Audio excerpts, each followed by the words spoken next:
Welcome to axis institute. और आज हम लोग पढ़ेंगे क्लास 11 का topic work, power and energy. ठीक है। अच्छा, इस चैप्टर के अंदर सबसे पहले हम लोग जो स्टार्ट करेंगे वो हम लोग वर्क के बारे में पढ़ेंगे, वर्क क्या होता है। देन उसके बाद हम लोग डिफरेंट केसेस में वर्क कैलकुलेट करेंगे। फिर उसके बाद हम लोग एनर्जी के बारे में पढ़ेंगे। देन उसके बाद हम लोग पावर के बारे में पढ़ेंगे। ठीक है। तो चलो अभी हम स्टार्ट करते हैं बेटा कि वर्क होता क्या है। ठीक है। तो आप हेडिंग डाल लो अपनी कॉपी में, वर्क क्या होता है। अब वर्क क्या होता है इसको हम समझते हैं बेटा एक सिंपल सा इलस्ट्रेशन से। इलस्ट्रेशन ये है कि जैसे मान लो कि हमारे पास कोई एक सरफेस है बेटा। ठीक है। जैसे मान लो हमारे पास कोई एक सरफेस है और इस सरफेस के ऊपर कोई हमारे पास एक बॉडी रखा हुआ है बेटा। ठीक है। यहाँ पे एक बॉडी रखा हुआ है और इस बॉडी के ऊपर हम कुछ क्या करते हैं बेटा, फोर्स अप्लाई करते हैं। ठीक है। और मान लिया बेटा ये फोर्स अप्लाई करने से, ठीक है, ये फोर्स अप्लाई करने से ये बॉडी क्या करना शुरू कर दिया, मूव करना शुरू कर दिया। ठीक है। तो अभी ये बॉडी यहाँ पे है, कुछ समय बाद मान लिया बेटा बॉडी ये यहाँ पे हो गया। यानी हम लोग क्या बोलेंगे बेटा कि ये जो बॉडी है ये क्या हो गया बेटा, डिस्प्लेस हो गया। ये बॉडी क्या हो गया बेटा, डिस्प्लेस हो गया।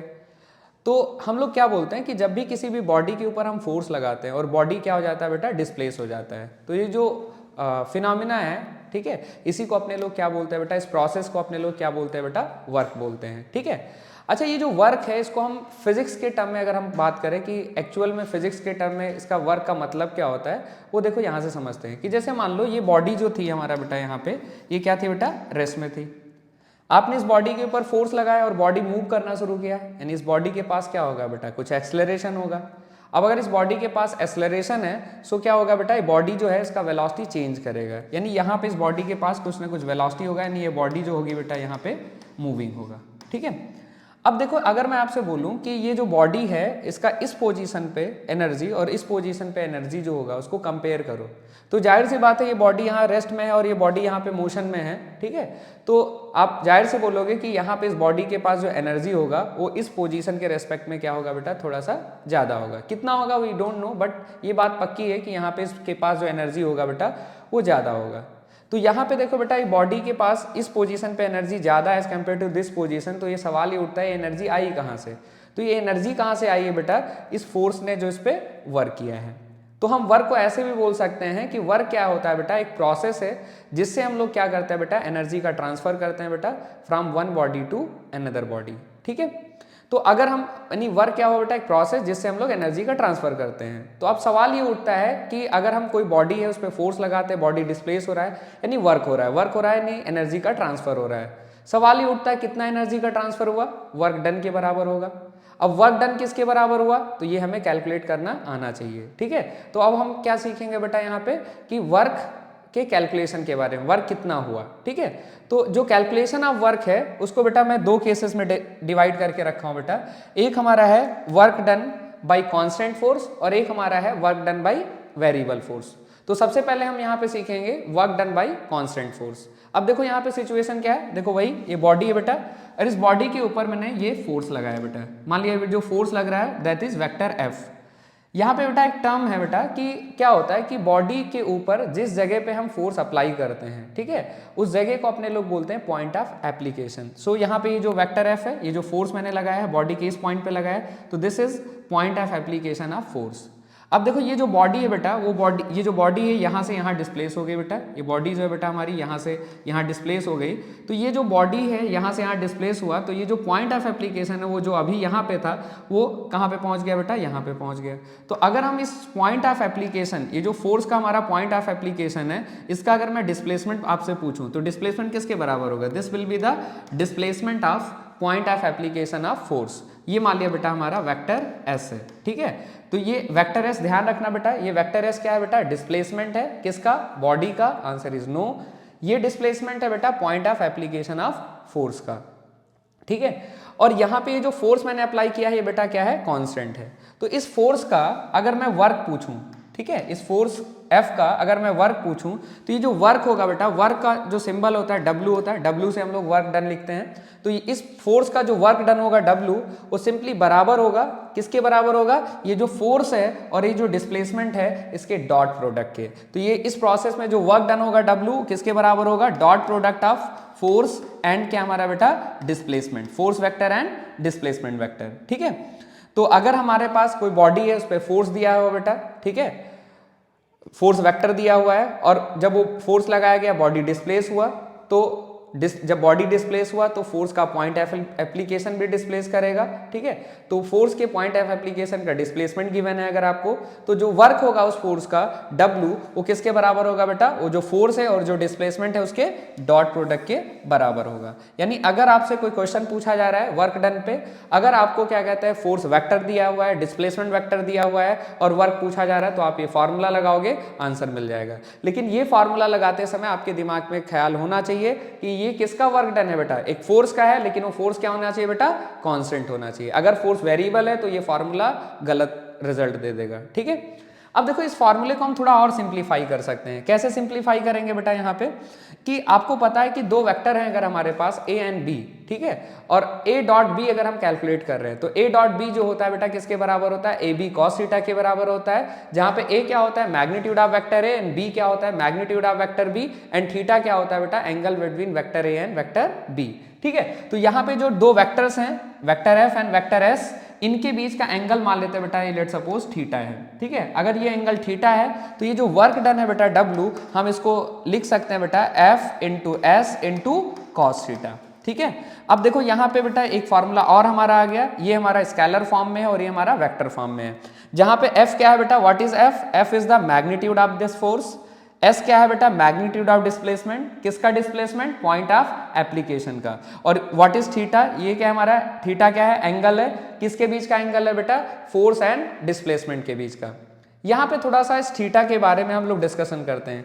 ये थीटा क्या है बेटा, ये एंगल है, बट ये जो एंगल है बेटा दो वेक्टर के बीच का एंगल है, और दो वेक्टर के बीच का जो एंगल होता है बेटा हमेशा 0 से 180 के बीच में होता है, इंक्लूडिंग 0 एंड 180। कभी भी दो वेक्टर के बीच का एंगल 180 से बड़ा नहीं हो सकता है। अब पूछोगे सवाल, अब आप क्वेश्चन पूछोगे सर कैसे, तो इसका जवाब आपको वेक्टर से मिलेगा। मैं आपको यहाँ पे रिवाइज करा दे रहा हूँ। जैसे मान लो, याद करो आप वेक्टर में पढ़े होगे कि अगर आपके पास दो वेक्टर हैं, लेट सपोज ये वेक्टर A है और ये हमारे पास वेक्टर B है, ठीक है, और इन दोनों वेक्टर के बीच का आपको एंगल पूछा जाता था।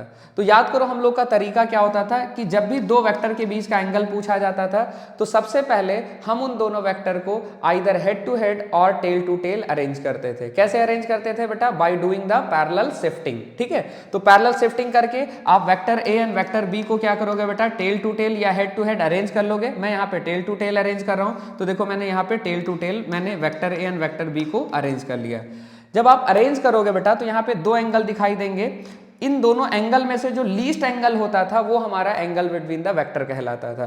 तो अगर आप ध्यान से देखो बेटा तो ये एंगल कभी भी इन दोनों में से अभी लीस्ट एंगल क्या हमारा है बेटा, ये वाला एंगल है, तो A और B वेक्टर के बीच का एंगल ये वाला हो जाएगा। बट अगर हमारा वेक्टर A ऐसे होता है बेटा, ठीक है, और वेक्टर B जो है हमारा बेटा ऐसे होता है, तो इस केस में क्या कहता है बेटा, A और B वेक्टर के बीच का एंगल पूछा जाता है, तो ये वाला एंगल नहीं होता बेटा, क्योंकि लीस्ट एंगल कौन सा, ये वाला है, तो ये होता है हमारा A एंड B वेक्टर के बीच का एंगल। तो देखो ऑलवेज ये जो एंगल होगा 180 से क्या आएगा बेटा, छोटा आएगा बेटा। 180 से बड़ा कभी नहीं हो सकता है, 0 से 180 के बीच में ही होगा, 0 और 180 को इंक्लूड कर सकते हैं, ठीक है। तो यहाँ पे आपको ध्यान रखना है कि ये जो थीटा है बेटा ये फोर्स और डिस्प्लेसमेंट वेक्टर के बीच का एंगल है, और ये जो एंगल का रेंज होगा बेटा ये 0 से बड़ा या बराबर और 180 से छोटा या बराबर हो सकता है। क्लियर है कि बेटा, ठीक है, ये हो गया हमारा वर्क डन। अब देखो क्या होता है कि जब भी हम कोई फिजिक्स में क्वांटिटी पढ़ते हैं, जैसे वर्क जो है हमारा क्लास 11th में अभी पहली बार आया है, तो जब भी कोई क्वांटिटी फर्स्ट टाइम आती है तो उसके बारे में 3 बातें हम जरूर करते हैं। पहला चीज़ उसका यूनिट क्या है, दूसरा चीज़ उसका डायमेंशन फार्मूला क्या है, एंड थर्ड थिंग वो क्वांटिटी जो स्केलर है कि वेक्टर है, ठीक है। क्योंकि स्केलर वेक्टर जानना हमारे लिए बहुत इंपॉर्टेंट है, क्योंकि फिजिक्स में जब हम फिजिकल क्वांटिटीज़ को कभी ऐड या सब्ट्रैक्ट करते हैं तो वहाँ पे ये इंपॉर्टेंट होता है कि क्वांटिटी स्केलर है कि वेक्टर है। अगर क्वांटिटी स्केलर है तो हम उसको नंबर की तरीके से ऐड या सब्ट्रैक्ट करते हैं, बट अगर क्वांटिटी वेक्टर है तो हम उसको वेक्टर लॉ ऑफ एडिशन के अकॉर्डिंग ऐड या सब्ट्रैक्ट करते हैं, ठीक है। सो ये जानना बहुत ज़रूरी है कि क्वांटिटी स्केलर है कि वेक्टर है। सो सबसे पहले हम यहाँ पे बात करते हैं बेटा वर्क के यूनिट की, ठीक है। तो वर्क के यूनिट की अगर आप बात करोगे बहुत सारी यूनिट्स होती हैं, SI यूनिट, CGS यूनिट, तो हम यहाँ पे बात करेंगे बेटा SI यूनिट के। वर्क की अगर हम SI यूनिट की बात करेंगे तो देखो वर्क का SI यूनिट क्या होगा, तो जब भी किसी भी फिजिकल क्वांटिटी का आपको यूनिट कैलकुलेट करना हो, ठीक है, यूनिट बताना हो, तो आपको याद रखने की जरूरत नहीं है, आपको उस क्वांटिटी से रिलेटेड कोई फार्मूला पता होना चाहिए। जैसे वर्क का डायमेंशन यूनिट चाहिए तो वर्क का से रिलेटेड एक फार्मूला पता होना चाहिए। तो वर्क का सिंपल सा फार्मूला यहाँ पे आपके सामने है, क्या हमारा F into S into cos theta. तो अब देखो यहाँ पे यूनिट ऑफ वर्क की बात करेंगे तो वर्क का यूनिट क्या हो जाएगा बेटा, फोर्स का यूनिट। फोर्स का ऐसा यूनिट क्या होता है बेटा, बोलो हमारा न्यूटन होता है। इनटू डिस्प्लेसमेंट का ऐसा यूनिट, डिस्प्लेसमेंट का ऐसा यूनिट क्या होता है बेटा, मीटर होता है। इनटू कॉस थीटा का ऐसा यूनिट, कॉस थीटा का ऐसा यूनिट क्या होगा बेटा, कॉस थीटा जो होता है बेटा यूनिटलेस होता है। इनफैक्ट जितने भी ट्रिग्नोमेट्रिक रेशियोज होते हैं, 6 ट्रिग्नोमेट्रिक रेशियोज हैं, 6 हमारे यूनिटलेस होते हैं एज वेल एज डायमेंशनलेस होते हैं। अच्छा, क्यों यूनिटलेस होता है इसको मैं एक्सप्लेन कर दे रहा हूं बेटा। जैसे मान लो आप, अगर आपके पास कोई एक राइट एंगल ट्रायंगल है, मान लेते हैं राइट एंगल ट्रायंगल है, इसमें ये एंगल हमारा थीटा है, तो इस थीटा के अकॉर्डिंग ये हमारा परपेंडिकुलर हुआ, ये बेस हुआ, ये हमारा हाइपोटेनस हुआ। सो अगर यहाँ पे हम कॉस थीटा कैलकुलेट करेंगे तो कॉस थीटा क्या हो जाएगा बेटा, बेस बाई हमारा हाइपोटेनस। तो कॉस थीटा का यूनिट क्या होगा, अभी मैंने बताया किसी भी क्वांटिटी का यूनिट चाहिए उससे रिलेटेड कोई भी फॉर्मूला आप याद कर लो। तो कॉस थीटा इक्वल्स टू क्या है बेटा, बेस बाई हाइपोटेनस। तो कॉस थीटा का यूनिट क्या होगा, बेस का यूनिट डिवाइड बाई हाइपोटेनस का यूनिट। बेस का यूनिट ऐसा यूनिट की अगर आप बात करोगे मीटर, इसका भी मीटर, ओवरऑल क्या हो गया बेटा, कैंसिल आउट हो गया। So sine theta cos theta का यूनिट क्या हो गया बेटा, कुछ नहीं, यूनिटलेस। ऐसे जितने भी ट्रिग्नोमेट्रिक रेशियोज हैं सारे के सारे यूनिटलेस होते हैं एज वेल एज डायमेंशनलेस, ठीक है। सो यहाँ पे बेटा क्या हो जाएगा, तो वर्क का यूनिट क्या हो गया, फोर्स का यूनिट न्यूटन, इंटू डिस्प्लेसमेंट का यूनिट मीटर, कॉस थीटा का कोई यूनिट नहीं होता है। सो वर्क का ऐसा यूनिट क्या हो गया बेटा, बोलो न्यूटन मीटर हो गया। और ये जो न्यूटन इंटू मीटर होता है बेटा, इसी को अपने लोग जूल बोलते हैं। क्या बोलते हैं बेटा, जूल। एक साइंटिस्ट का नाम है, इसका जो सिंबॉलिक फॉर्म में कभी भी लिखेंगे तो इसको कैपिटल जे से लिखते हैं। तो ये हो गया हमारा एसआई यूनिट ऑफ वर्क, क्या होता है बेटा, न्यूटन मीटर, या इसको हम लोग जूल लिख सकते हैं, ठीक है। अब हम इसके बात करते हैं बेटा डायमेंशन फार्मूले के, ठीक है, वर्क के हमारा बेटा डायमेंशन फार्मूला का। तो वर्क का डायमेंशन फार्मूला क्या होगा बेटा, वही सेम तरीका, वही प्रोसेस जो यूनिट निकालने में करते हैं। वर्क का डायमेंशन फार्मूला चाहिए तो आपको एक ऐसा फार्मूला याद करो जिसमें वर्क आता हो। तो वर्क का सिंपल सा फार्मूला लिखा हुआ है F into S into cos theta. तो वर्क का डायमेंशन फार्मूला क्या हो जाएगा, फोर्स का डायमेंशन फार्मूला इंटू डिस्प्लेसमेंट का dimension formula into cos theta का डायमेंशन फार्मूला। फोर्स का डायमेंशन फार्मूला जो होता है बेटा, फोर्स के अगर डायमेंशन फार्मूला की बात करोगे तो फोर्स का डायमेंशन फार्मूला होता है mLT माइनस क्या होता है बेटा 2 इनटू डिस्प्लेसमेंट का डायमेंशन फार्मूला क्या होता है बेटा, L होता है। और कॉस थीटा का डायमेंशन फार्मूला क्या होता है बेटा, अभी आपको मैंने सिखाया है, ये यूनिटलेस होता है एज वेल एज डायमेंशनलेस होता है। सो डायमेंशन फार्मूला ऑफ अगर वर्क की बात करोगे तो वर्क का डायमेंशन फार्मूला क्या हो जाएगा बेटा, बोलो mL2 क्या हो जाएगा बेटा, mL2 T माइनस क्या हो जाएगा बेटा 2। ये हो गया हमारा वर्क का डायमेंशन फार्मूला। अब फिर यहाँ पे बात उठती है कि ये जो वर्क है ये स्केलर है कि वेक्टर है, ठीक है। तो देखो आपको ये चीज जो है वो वेक्टर से पता चलेगा। इधर देखो, जैसे आपको पता है कि डॉट प्रोडक्ट जो होता है बेटा उसको हम लोग क्या बोलते हैं, स्केलर प्रोडक्ट बोलते हैं, ठीक है। अच्छा, डॉट प्रोडक्ट को स्केलर प्रोडक्ट क्यों बोलते हैं बेटा, क्योंकि जब दो वेक्टर का हम डॉट प्रोडक्ट निकालते हैं तो जो रिजल्ट होता है वो स्केलर होता है, ठीक है। तो यानी एक बात आपको ध्यान में रखनी है कि जब भी कोई रिजल्ट, कोई भी फिजिकल क्वांटिटी कि दो वेक्टर के डॉट प्रोडक्ट से अगर ऑब्टेन हो रही है तो वो क्वांटिटी हमेशा क्या होगी बेटा, स्केलर होगी, ठीक है। तो यहाँ पे बताओ बेटा, ये जो वर्क है ये क्या है बेटा, फोर्स और डिस्प्लेसमेंट का डॉट प्रोडक्ट है। यानी फोर्स और डिस्प्लेसमेंट का डॉट प्रोडक्ट क्या है हमारा बेटा, वर्क है। यानी वर्क जो होगा बेटा कैसी क्वांटिटी होगी, स्केलर क्वांटिटी होगी, ठीक है। स्केलर क्वांटिटी मतलब इसका कोई डायरेक्शन नहीं होगा और इसको जब भी हम कभी ऐड या सब्ट्रैक्ट करेंगे तो अकॉर्डिंग टू नंबर करेंगे, ठीक है। तो वर्क का नेचर क्या पता चला बेटा, ये हमारी स्केलर क्वांटिटी है, ठीक है। चलो, तो यहाँ पे तीनों बातें हमने कर ली बेटा कि वर्क का यूनिट क्या होता है, ऐसा यूनिट क्या होता है, न्यूटन मीटर या जूल। डायमेंशन फार्मूला क्या होता है, mL2 T-2। और ये जो क्वांटिटी होती है बेटा ये स्केलर होती है, ठीक है। अब फिर इसके बाद हम यहाँ पे बात करेंगे बेटा नेचर ऑफ वर्क डन की। नेचर ऑफ वर्क डन का मतलब क्या होता है बेटा कि जब भी किसी भी बॉडी के ऊपर फोर्स अप्लाई किया जाता है और उसका हम वर्क पूछते हैं तो कभी कभी उसका वर्क पॉजिटिव आता है, कभी कभी वर्क नेगेटिव आएगा, कभी कभी वर्क जीरो आएगा। तो सवाल ये उठता है कि वर्क पॉजिटिव कब आएगा, नेगेटिव कब आएगा एंड जीरो कब आएगा, ठीक है। तो उसको चलो हम लोग एनालाइज करते हैं बेटा, ठीक है। अब देखो क्या है हमारा कि जब हम वर्क की बात करेंगे आपको पता लगाना है कि वर्क पॉजिटिव कब होगा, नेगेटिव कब होगा एंड जीरो कब होगा। तो सबसे पहले वर्क का अभी हमने डेफिनेशन लिखा, वर्क क्या होता है बेटा, वर्क जो है हमारा F इंटू एस इंटू क्या है हमारा बेटा, कॉस थीटा, ये हमारा वर्क है। अब देखो यहाँ पे क्या होगा बेटा कि आपको पता लगाना है कि वर्क पॉजिटिव कब होगा, नेगेटिव कब होगा, जीरो कब होगा। तो अब यहाँ पे हम इन क्वांटिटी को थोड़ा सा एनालाइज करते हैं। देखो यहाँ पे ये जो F है ये क्या है, मैग्नीट्यूड ऑफ द फोर्स है। S क्या है बेटा, मैग्नीट्यूड ऑफ द डिस्प्लेसमेंट है। कोई भी फिजिकल क्वांटिटी है उसका मैग्नीट्यूड जो होता है बेटा हमेशा पॉजिटिव होता है, ठीक है। सो ये जो F है ये ऑलवेज पॉजिटिव होगा, ये जो S है आपका ये ऑलवेज पॉजिटिव होगा। अब सवाल उठता है कॉस थीटा। कॉस थीटा का वैल्यू जो है बेटा वो पॉजिटिव भी हो सकता है, नेगेटिव भी हो सकता है। ये इस बात पे डिपेंड करेगा थीटा का वैल्यू क्या है। अब थीटा के वैल्यू पे डिपेंड करेगा कॉस थीटा पॉजिटिव आएगा कि नेगेटिव आएगा। अब आप बोलोगे सर हमें कैसे पता चलेगा किस थीटा पे कॉस थीटा पॉजिटिव आएगा, किस थीटा पे कॉस थीटा नेगेटिव आएगा। तो उसके लिए एक सिंपल सा रूल होता है ट्रिग्नोमेट्री में, उसको हम बोलते हैं ASTC रूल, ठीक है। अगर आपको ASTC रूल आता है तो उससे आप पता लगा सकते हो कि कॉस थीटा कब पॉजिटिव होगा कब नेगेटिव होगा, ठीक है। तो मैं आपको यहाँ पे बता देता हूँ कि ASTC रूल होता क्या है बेटा, ठीक है। इधर देखो ASTC रूल क्या होता है बेटा कि जैसे मान लो कि ये हमारे पास ये ग्राफ में ये हमारी लेट सपोज ये एक्स एक्सिस है और ये हमारा वाई एक्सिस है।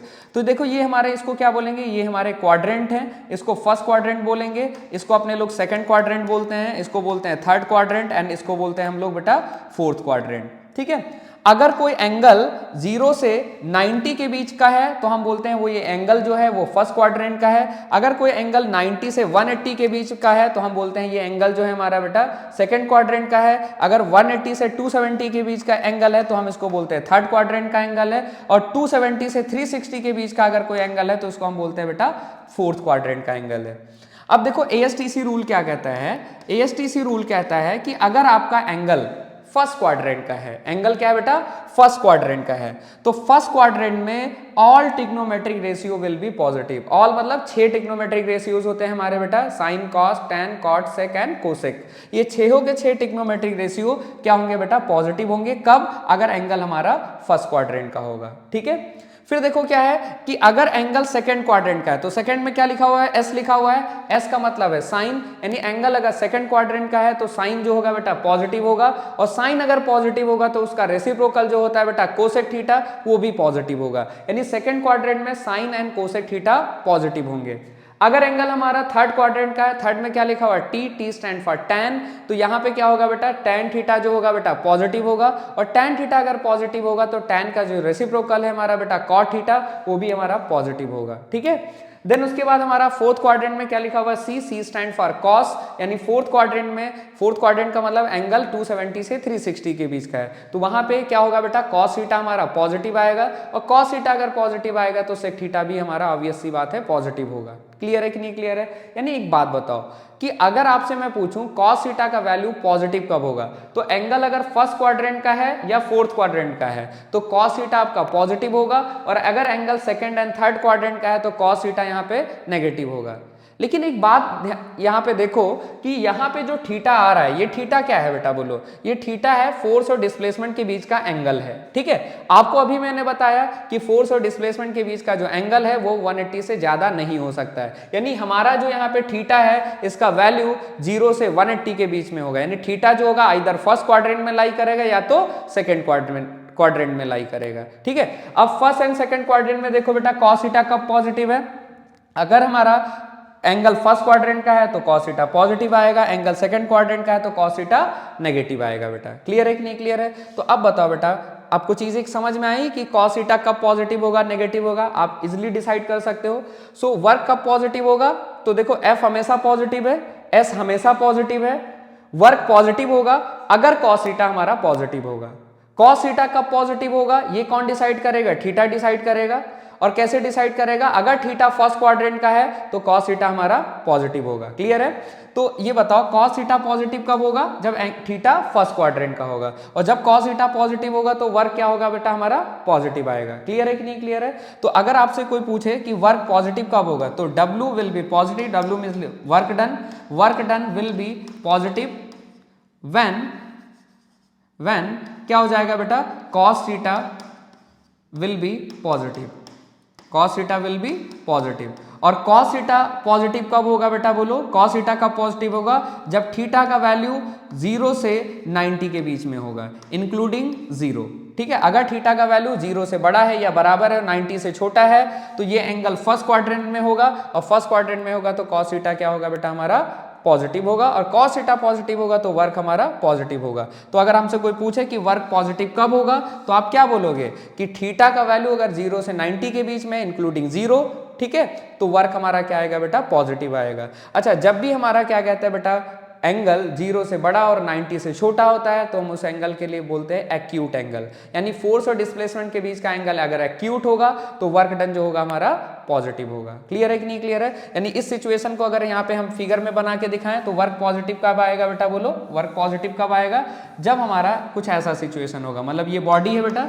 और इस बॉडी पे फोर्स कुछ इस तरीके से लग रहा है और आपको यहाँ पे जो पॉइंट ऑफ एप्लीकेशन है उसका डिस्प्लेसमेंट इस तरीके से हो रहा है बेटा, है ना, ये हमारा डिस्प्लेसमेंट। ये यहाँ पे देखो एंगल जो है वो 0 से 90 के बीच का है, यानी इस सिचुएशन में वर्क क्या आएगा बेटा, पॉजिटिव आएगा। ठीक है, चलो अब यहाँ पे हम सीखते हैं बेटा कि वर्क जो है हमारा बेटा वो नेगेटिव कब आएगा। तो वर्क नेगेटिव कब होगा बेटा, वर्क नेगेटिव कब होगा ये सीखना है। तो अगेन वही वर्क क्या है हमारा बेटा, वर्क जो है बेटा वो F इंटू एस इंटू क्या है हमारा बेटा, कॉस थीटा। तो वर्क नेगेटिव कब होगा, तो देखो ये F जो है बेटा हमेशा पॉजिटिव, S हमेशा positive, cos theta positive negative दोनों हो सकता है, डिपेंड करेगा थीटा के वैल्यू पे। तो अगर अभी आपने सीखा कि अगर यहाँ पे जो थीटा है वो हमारा या तो फर्स्ट क्वाड्रेंट का होगा या तो सेकंड क्वाड्रेंट का होगा, और थीटा अगर फर्स्ट क्वाड्रेंट का है तो कॉस थीटा पॉजिटिव होगा, कॉस थीटा पॉजिटिव होगा तो वर्क पॉजिटिव आएगा। बट हम क्या सीखने वाले हैं यहाँ पे, वर्क नेगेटिव कब होगा। तो वर्क नेगेटिव कब होगा, जब ये कॉस थीटा नेगेटिव होगा। कॉस थीटा नेगेटिव कब आएगा बेटा, बोलो जब थीटा जो है आपका बेटा सेकंड क्वाड्रेंट का एंगल है। कुछ लोग बोलेंगे सर थर्ड क्वाड्रेंट में भी पॉसिबल है, बिल्कुल पॉसिबल है, लेकिन यहाँ पे हमारा जो थीटा है वो थर्ड क्वाड्रेंट में लाई नहीं करेगा। सो वर्क कब पॉजिटिव होगा बेटा, जब कॉस थीटा, वर्क कब नेगेटिव होगा, जब cos theta negative, cos theta negative कब होगा, जब थीटा का वैल्यू सेकंड क्वाड्रेंट का होगा। सेकंड क्वाड्रेंट का मतलब 90 से बड़ा 180 से छोटा, ठीक है, इंक्लूडिंग 180 डिग्री। सो उस केस में वर्क जो होगा हमारा नेगेटिव आएगा, यानी वर्क जो है बेटा वो नेगेटिव होगा। Work done will be negative when cos theta will be negative, cos theta will be negative. और cos थीटा नेगेटिव कब होगा, जब थीटा का वैल्यू क्या होगा बेटा, 90 से बड़ा और 180 से छोटा और या उसके बराबर।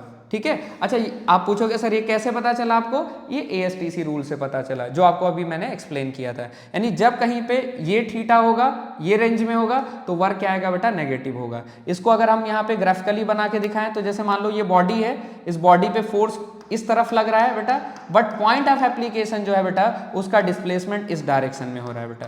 तो यहाँ पे देखो फोर्स और डिस्प्लेसमेंट के बीच का जो एंगल है वो हमारा क्या है, 90 से बड़ा है और 180 से छोटा है, यानी इस केस में वर्क जो होगा बेटा नेगेटिव आएगा। अब समझना ये है कि वर्क हमारा 0 कब आएगा। फिर अगेन वर्क 0 कब होगा, तो वर्क जो है बेटा वो हमारा किसके बराबर है, F इंटू एस इंटू क्या हमारा बेटा, कॉस थीटा। तो वर्क 0 कब होगा बेटा, बोलो वर्क जीरो कब होगा। तो बच्चे बोल लेते हैं यहाँ पे, जैसे पूछो कि वर्क 0 कब होगा, तुरंत बोलते हैं सर थीटा जब 90 होगा तो वर्क 0 होगा। उनकी बात ये जो कह रहे हैं कि थीटा 90 डिग्री होगा तो वर्क 0 होगा, ये बात सही है, लेकिन अगर ये सोच के बोल रहे होंगे कि इसी सिचुएशन में वर्क 0 होगा तो गलत बात है। क्यों, क्योंकि यहाँ पे देखो क्या है बेटा कि देखो वर्क जो 0 है वो 3 तरीके से हो सकता है 0। अगर आप देखो, अगर आपका जो अप्लाइड फोर्स है उसका मैग्नीट्यूड 0 है तो भी तो वर्क 0 आएगा। अगर डिस्प्लेसमेंट जो पॉइंट ऑफ एप्लीकेशन है बेटा उसका डिस्प्लेसमेंट अगर 0 है तो भी वर्क 0 आएगा, और अगर थीटा का वैल्यू 90 डिग्री है तो भी वर्क 0 आएगा। तो वर्क 0 जो है वो 3 तरीके से हो सकता है बेटा। पहला चीज क्या है बेटा, या तो फोर्स 0 हो, अगर कहीं पे फोर्स जो अप्लाई किया जा रहा है उसका मैग्नीट्यूड 0 हो तो भी वर्क 0 होगा।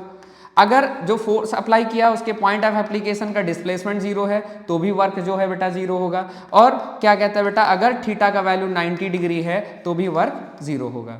यानी अगर कोई आपसे पूछता है कि वर्क 0 कब होगा तो आप ये मत बोलना कि थीटा 90 डिग्री होगा तभी वर्क 0 होगा। आप क्या बोलोगे, वर्क 0 तब होगा जब इन 3 में से कोई भी एक कंडीशन सेटिस्फाई कर गया। अगर इन तीनों में से कोई भी एक कंडीशन अगर आप सेटिस्फाई कर गया तो वर्क हमेशा क्या आएगा बेटा, 0 आएगा।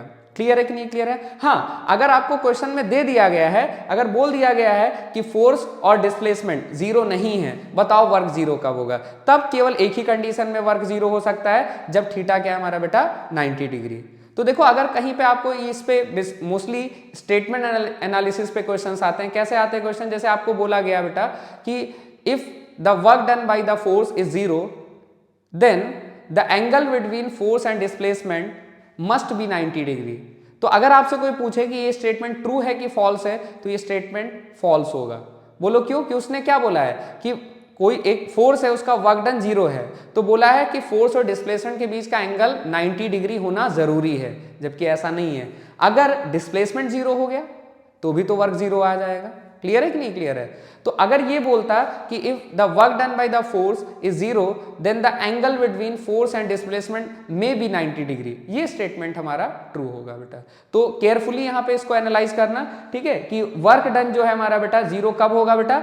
ऐसा नहीं कि जब 90 डिग्री होगा तभी वर्क 0 होगा। आप क्या बोलोगे? ये 3 कंडीशन है, इन 3 में से कोई भी एटलीस्ट एक कंडीशन सेटिस्फाई हो जाए, एटलीस्ट 1 कंडीशन इनमें से कोई एक सेटिस्फाई हो जाएगा, वर्क हमेशा क्या आएगा बेटा? 0 आएगा। क्लियर है कि नहीं क्लियर है? ठीक है, तो अभी तक हमने क्या क्या सीखा बेटा? अभी तक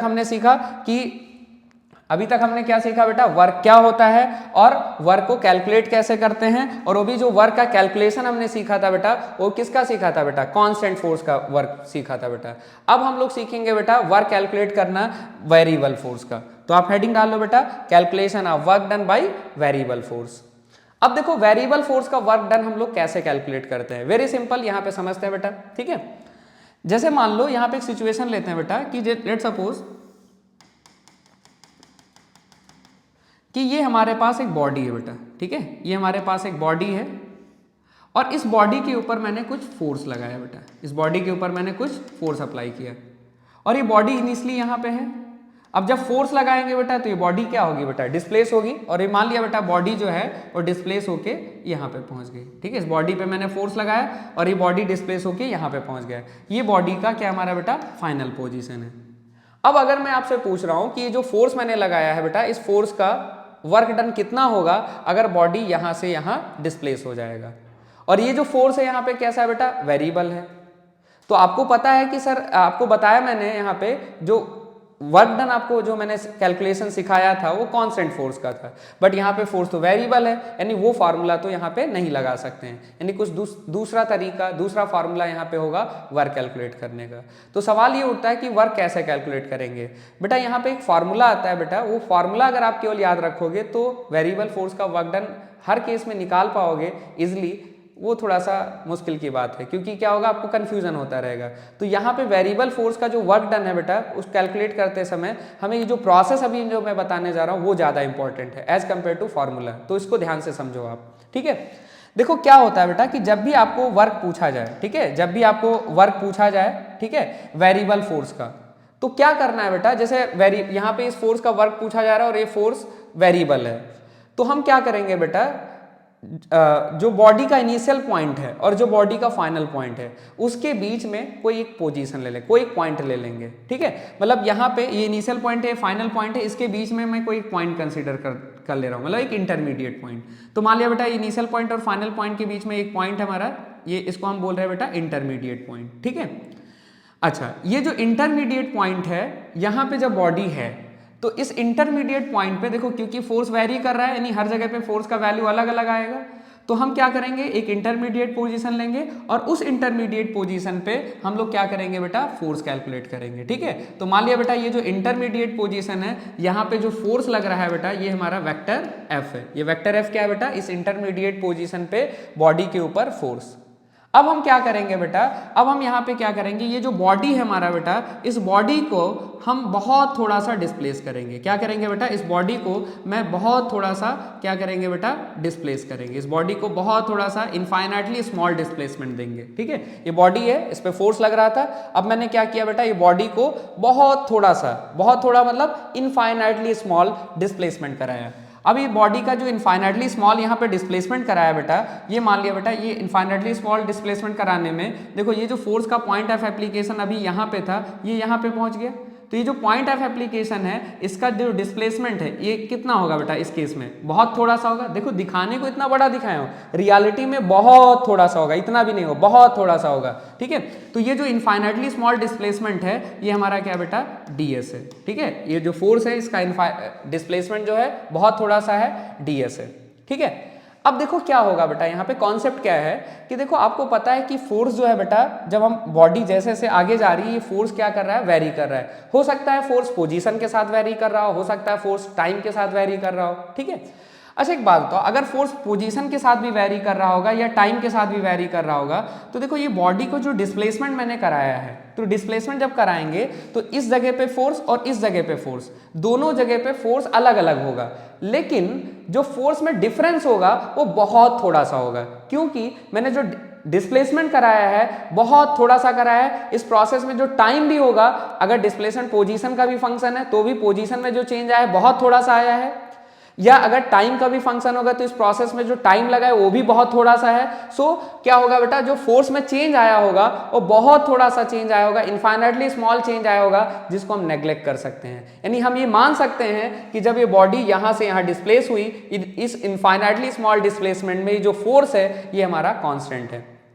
और अगर फोर्स हमारा कांस्टेंट है तो हम वर्क डन जो है फोर्स डॉट डिस्प्लेसमेंट वाले फॉर्मूले से निकाल सकते हैं। तो यहां पे बताओ बेटा, इस पूरे प्रोसेस में यहां से यहां तक इस फोर्स के वर्क डन को हम F डॉट एस वाला फॉर्मूला नहीं लगा सकते हैं, लेकिन इस इनफाइनाइटली स्मॉल डिस्प्लेसमेंट के लिए वो हम F डॉट एस का फॉर्मूला लगा सकते हैं। लेकिन ये डिस्प्लेसमेंट इनफाइनाइटली स्मॉल हुआ है तो इस प्रोसेस में जो वर्क होगा वो भी इनफाइनाइटली स्मॉल होगा। तो इस प्रोसेस में जो इनफाइनाइटली स्मॉल वर्क हुआ है बेटा, उसको मैं बोल रहा हूं डी डब्ल्यू क्या है बेटा, इस इनफाइनाइटली स्मॉल डिस्प्लेसमेंट में वर्क डन। और ये किसके बराबर होगा, वही एफ डॉट एस वाला फॉर्मूला यूज करके निकालेंगे। तो एफ डॉट एस यूज करेंगे तो फोर्स डॉट एस, एस मतलब डिस्प्लेसमेंट, डिस्प्लेसमेंट कितना हुआ है हमारा बेटा, बोलो ds हुआ है। तो डी डब्ल्यू किसके बराबर होगा बेटा, बोलो एफ डॉट ds के बराबर होगा। देखो ये जो हमें मिला है डी डब्ल्यू, वो क्या मिला, इस इनफाइनाइटली स्मॉल डिस्प्लेसमेंट में वर्क डन। ठीक है, अब इस इनफाइनाइटली स्मॉल डिस्प्लेसमेंट में वर्क डन मिला, जबकि हमको क्या चाहिए था बेटा, यहां से यहां तक का वर्क डन चाहिए था। तो हम क्या करेंगे, जैसे यहां पे एक बॉडी का इनफाइनाइटली स्मॉल डिस्प्लेसमेंट कराए हैं, ऐसे इनफाइनाइटली स्मॉल डिस्प्लेसमेंट यहां से लेके यहां तक हम कराएंगे, और हर इनफाइनाइटली स्मॉल डिस्प्लेसमेंट में वर्क हम ऐसे कैलकुलेट करेंगे और फिर उसको हम क्या करेंगे, ऐड कर देंगे। अब देखो यहां से लेके यहां तक अगर ऐसे इनफाइनाइटली स्मॉल डिस्प्लेसमेंट्स अगर हम कराएंगे तो जो वर्क डन मिलेंगे डी डब्ल्यू, ऐसे कितने डी डब्ल्यू आएंगे, इनफाइनाइट आएंगे, और उनको ऐड करना है। तो जब भी कहीं पे बेटा आपको फील हो कि इनफाइनाइट चीजें हैं और बहुत छोटी छोटी चीजें हैं और उनको ऐड करना है, तो इसका मतलब इंटीग्रेशन करना है। तो यहां से लेके यहां तक वर्क अगर हमें निकालना है तो क्या करेंगे, ये जो इनफाइनाइटली स्मॉल डिस्प्लेसमेंट में वर्क आया है इसको हम इंटीग्रेट कर देंगे। ठीक है, अच्छा ये इंटीग्रेशन का तरीका एक ऐसे समझ सकते हो। दूसरा तरीका क्या है बेटा, देखो यहां से क्या मिला है, डी डब्ल्यू मिला है, जबकि आपको क्या चाहिए था बेटा, डब्ल्यू चाहिए था। तो कौन सा ऐसा मैथमेटिकल प्रोसेस है जिससे डी डब्ल्यू से डब्ल्यू मिल जाए, तो याद करो बेटा कि अगर कहीं पे इंटीग्रेशन dx है तो इसका इंटीग्रेशन क्या होता है बेटा, x होता है। यानी dx से अगर कहीं x चाहिए बेटा आपको, तो वहां पे क्या करना पड़ता है, इंटीग्रेट करना पड़ता है। तो वही सेम वे में आपको डी डब्ल्यू है, इससे डब्ल्यू चाहिए, तो क्या करना पड़ेगा बेटा, इंटीग्रेट करना पड़ेगा। इस डी डब्ल्यू को इंटीग्रेट करेंगे, डी डब्ल्यू का वैल्यू क्या है हमारा बेटा, एफ डॉट डी एस, इसको हम इंटीग्रेट कर देंगे। कहां से लेके कहां तक बेटा, यहां से लेके यहां तक, यानी I2 क्या हो जाएगा हमारा बेटा, एफ, इसको हम इंटीग्रेट कर देंगे और हमें क्या मिल जाएगा बेटा, इस पूरे प्रोसेस में हमें वर्क मिल जाएगा। ठीक है, अब देखो ये हुआ हमारा वेरिएबल फोर्स में वर्क कैसे कैलकुलेट करेंगे उसका फॉर्मूला। यहां पे बेटा आई एंड एफ का मतलब समझो, आई का मतलब होता है इनिशियल लिमिट और एफ का मतलब है बेटा फाइनल लिमिट। ये इनिशियल लिमिट फाइनल लिमिट में ऐसे आई और एफ से क्यों लिखा हूं उसका रीजन मैं बताता हूं। देखो जैसे जब कभी आप वर्क कैलकुलेट करोगे वेरिएबल फोर्स का, तो वहां पे क्या होगा, फोर्स होगा कभी कभी पोजीशन का फंक्शन होगा, मतलब पोजीशन के साथ फोर्स वेरी कर रहा होगा, और कभी कभी फोर्स होगा बेटा टाइम के साथ वेरी कर रहा होगा। तो जब फोर्स पोजीशन के साथ वेरी करेगा तो यहाँ पे इंटीग्रेशन पोजीशन के टर्म में आएगा, तब वहां पे लिमिट हमारा पोजीशन का जाएगा। जब फोर्स टाइम के साथ वेरी कर रहा होगा तो यहाँ पे इंटीग्रेशन टाइम के रेस्पेक्ट में आएगा, तो यहाँ पे टाइम का initial and final value put करेंगे। इसीलिए मैंने यहाँ पे आई एंड एफ लिखा। आई का मतलब है इनिशियल लिमिट, अगर ये पोजीशन फोर्स अगर पोजीशन का फंक्शन है तो यहाँ पे इनिशियल पोजीशन होगा और यहाँ पे फाइनल पोजीशन होगा। बट अगर फोर्स टाइम का फंक्शन है तो यहाँ पे क्या होगा बेटा, इनिशियल टाइम होगा और यहाँ पे फाइनल टाइम होगा। अब देखो एक चीज मैं बता देता हूँ बेटा, ये जो वेरिएबल फोर्स का मैं आपको वर्क सिखाया हूँ बेटा, इस पे क्वेश्चंस भी करेंगे, बट एक चीज ध्यान रखना, ये फार्मूला केवल रट के आप वेरिएबल फोर्स का वर्क नहीं निकाल सकते हो। यहाँ पे फार्मूला से कहीं ज्यादा इंपॉर्टेंट है ये प्रोसेस, कैसे किया जाता है, कैसे कैलकुलेट किया जाता है वेरिएबल फोर्स का वर्क डन। क्लियर है बेटा? ठीक है, तो ये रहा हमारा बेटा वेरिएबल फोर्स का वर्क डन। अब यहाँ पे हम सीखेंगे बेटा, वेरिएबल फोर्स का वर्क डन हमने निकाल लिया। अब नेक्स्ट हम सीखेंगे बेटा यहाँ पे कि कहीं पे अगर आपको ग्राफ दिया है, किसका ग्राफ दिया है, फोर्स और डिस्प्लेसमेंट का, फोर्स वर्सेस डिस्प्लेसमेंट का ग्राफ दिया है, तो उससे हम लोग वर्क कैसे कैलकुलेट करेंगे, ठीक है। तो हेडिंग डाल लो बेटा अपनी कॉपी में, calculation of work done by क्या हमारा बेटा ग्राफ। अच्छा, कौन से ग्राफ से बेटा वर्क कैलकुलेट करना है बेटा, फोर्स वर्सेस डिस्प्लेसमेंट से वर्क कैलकुलेट करना है, ठीक है। अच्छा, अब देखो फोर्स वर्सेस डिस्प्लेसमेंट ग्राफ से कैसे हमारा वर्क कैलकुलेट होगा, उस सब चीज़ों के लिए हम थोड़ा सा यहाँ पे वो सीखने से पहले कुछ मैथ्स की छोटी छोटी बातें हैं वो हम कर लेते हैं बेटा। यहाँ पे वो बात ये है कि जैसे आपने बेटा 11th के स्टार्टिंग में आपने डिफरेंशिएशन इंटीग्रेशन पढ़ा होगा, तो आपने देखा होगा डिफरेंशिएशन और इंटीग्रेशन जो होता है बेटा, इनका कुछ ज्योमेट्रिकल सिग्निफिकेंस होता है, मतलब ज्योमेट्री में ये कोई क्वांटिटी को रिप्रेजेंट करते हैं। जैसे आपको पता होगा कि जो डिफरेंशिएशन होता है बेटा, जैसे मान लो कहीं पे dy बाई डी एक्स अगर आप कैलकुलेट कर रहे हो, तो dy बाई डी एक्स क्या होता है बेटा, dy बाई डी एक्स होता है y वर्सेज x ग्राफ के टेंजेंट का स्लोप।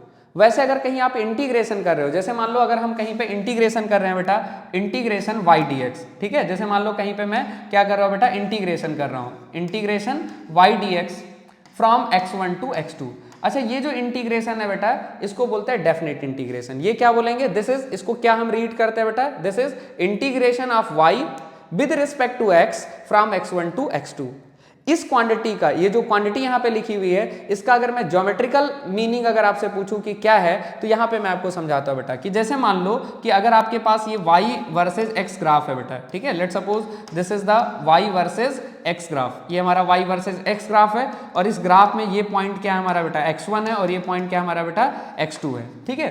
तो ये जो क्वांटिटी लिखा होता है बेटा y integration y dx from x1 to x2, इसका ज्योमेट्रिकल सिग्निफिकेंस जो होता है बेटा, ये होता है एरिया, ठीक है, area of y versus x graph, area of क्या हमारा बेटा y x graph with x axis, with क्या हमारा बेटा x axis, area of y x graph with x axis from x1 to x2, from x1 to x2। तो ये जो quantity लिखी हुई है, इस क्वांटिटी क्या होती है बेटा, आपको ध्यान रखना है, ठीक है। ये आपको समझाया गया होगा उस समय, या जिन बच्चों का मैथ्स होता है, मैथ्स में जब आप पढ़ोगे बेटा, कैलकुलस पढ़ोगे, उसमें जब इंटीग्रेशन पढ़ोगे, फिर जब वहाँ पे एप्लीकेशन ऑफ इंटीग्रेशन पढ़ोगे, तो वहाँ पे ये सारी चीज़ें पढ़ाया जाएगा, एरिया अंडर कर्व में आपको पढ़ाया जाएगा। ये क्वांटिटी जो होती है बेटा क्या देती है, एरिया देती है। किसका एरिया बेटा, जैसे यहाँ पे इंटीग्रेशन y dx है, तो ये एरिया होगा y वर्सेस x ग्राफ का। अगर यहाँ पे x dy होता तो ये होता area of x versus y graph, और किसके साथ होगा, जैसे यहाँ पे area of y versus x graph with x axis, अगर x dy होता तो ये होता area of x versus y graph with y axis, ठीक है। चलो, तो ये क्या है बेटा, area of y versus x graph from x1 to x2। मतलब इस चीज को अगर यहाँ पे ग्राफ में दिखाएं, तो ये चीज क्या है बेटा, area of y versus x graph from x1 to x2, मतलब ये चीज होगी बेटा।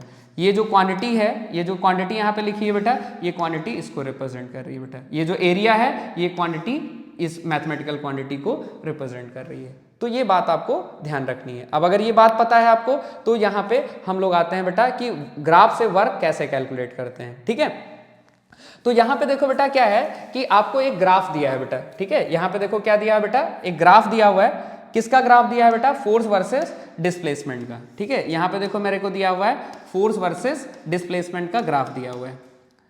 अच्छा, ये जो फोर्स वर्सेस हमें डिस्प्लेसमेंट ग्राफ दिया हुआ है, एक ऐसे बॉडी का है जिसका मोशन कैसा है बेटा, स्ट्रेट लाइन है। कैसा है हमारा बेटा, स्ट्रेट लाइन, ठीक है। ये जो हमारा ग्राफ है, ये फोर्स वर्सेस डिस्प्लेसमेंट ग्राफ है। किसका ग्राफ है बेटा, एक बॉडी का जो स्ट्रेट लाइन मोशन कर रहा है। जब ये बॉडी यहाँ पे था तो इसका डिस्प्लेसमेंट s1 था, जब ये बॉडी यहाँ पे था तो डिस्प्लेसमेंट s2 था।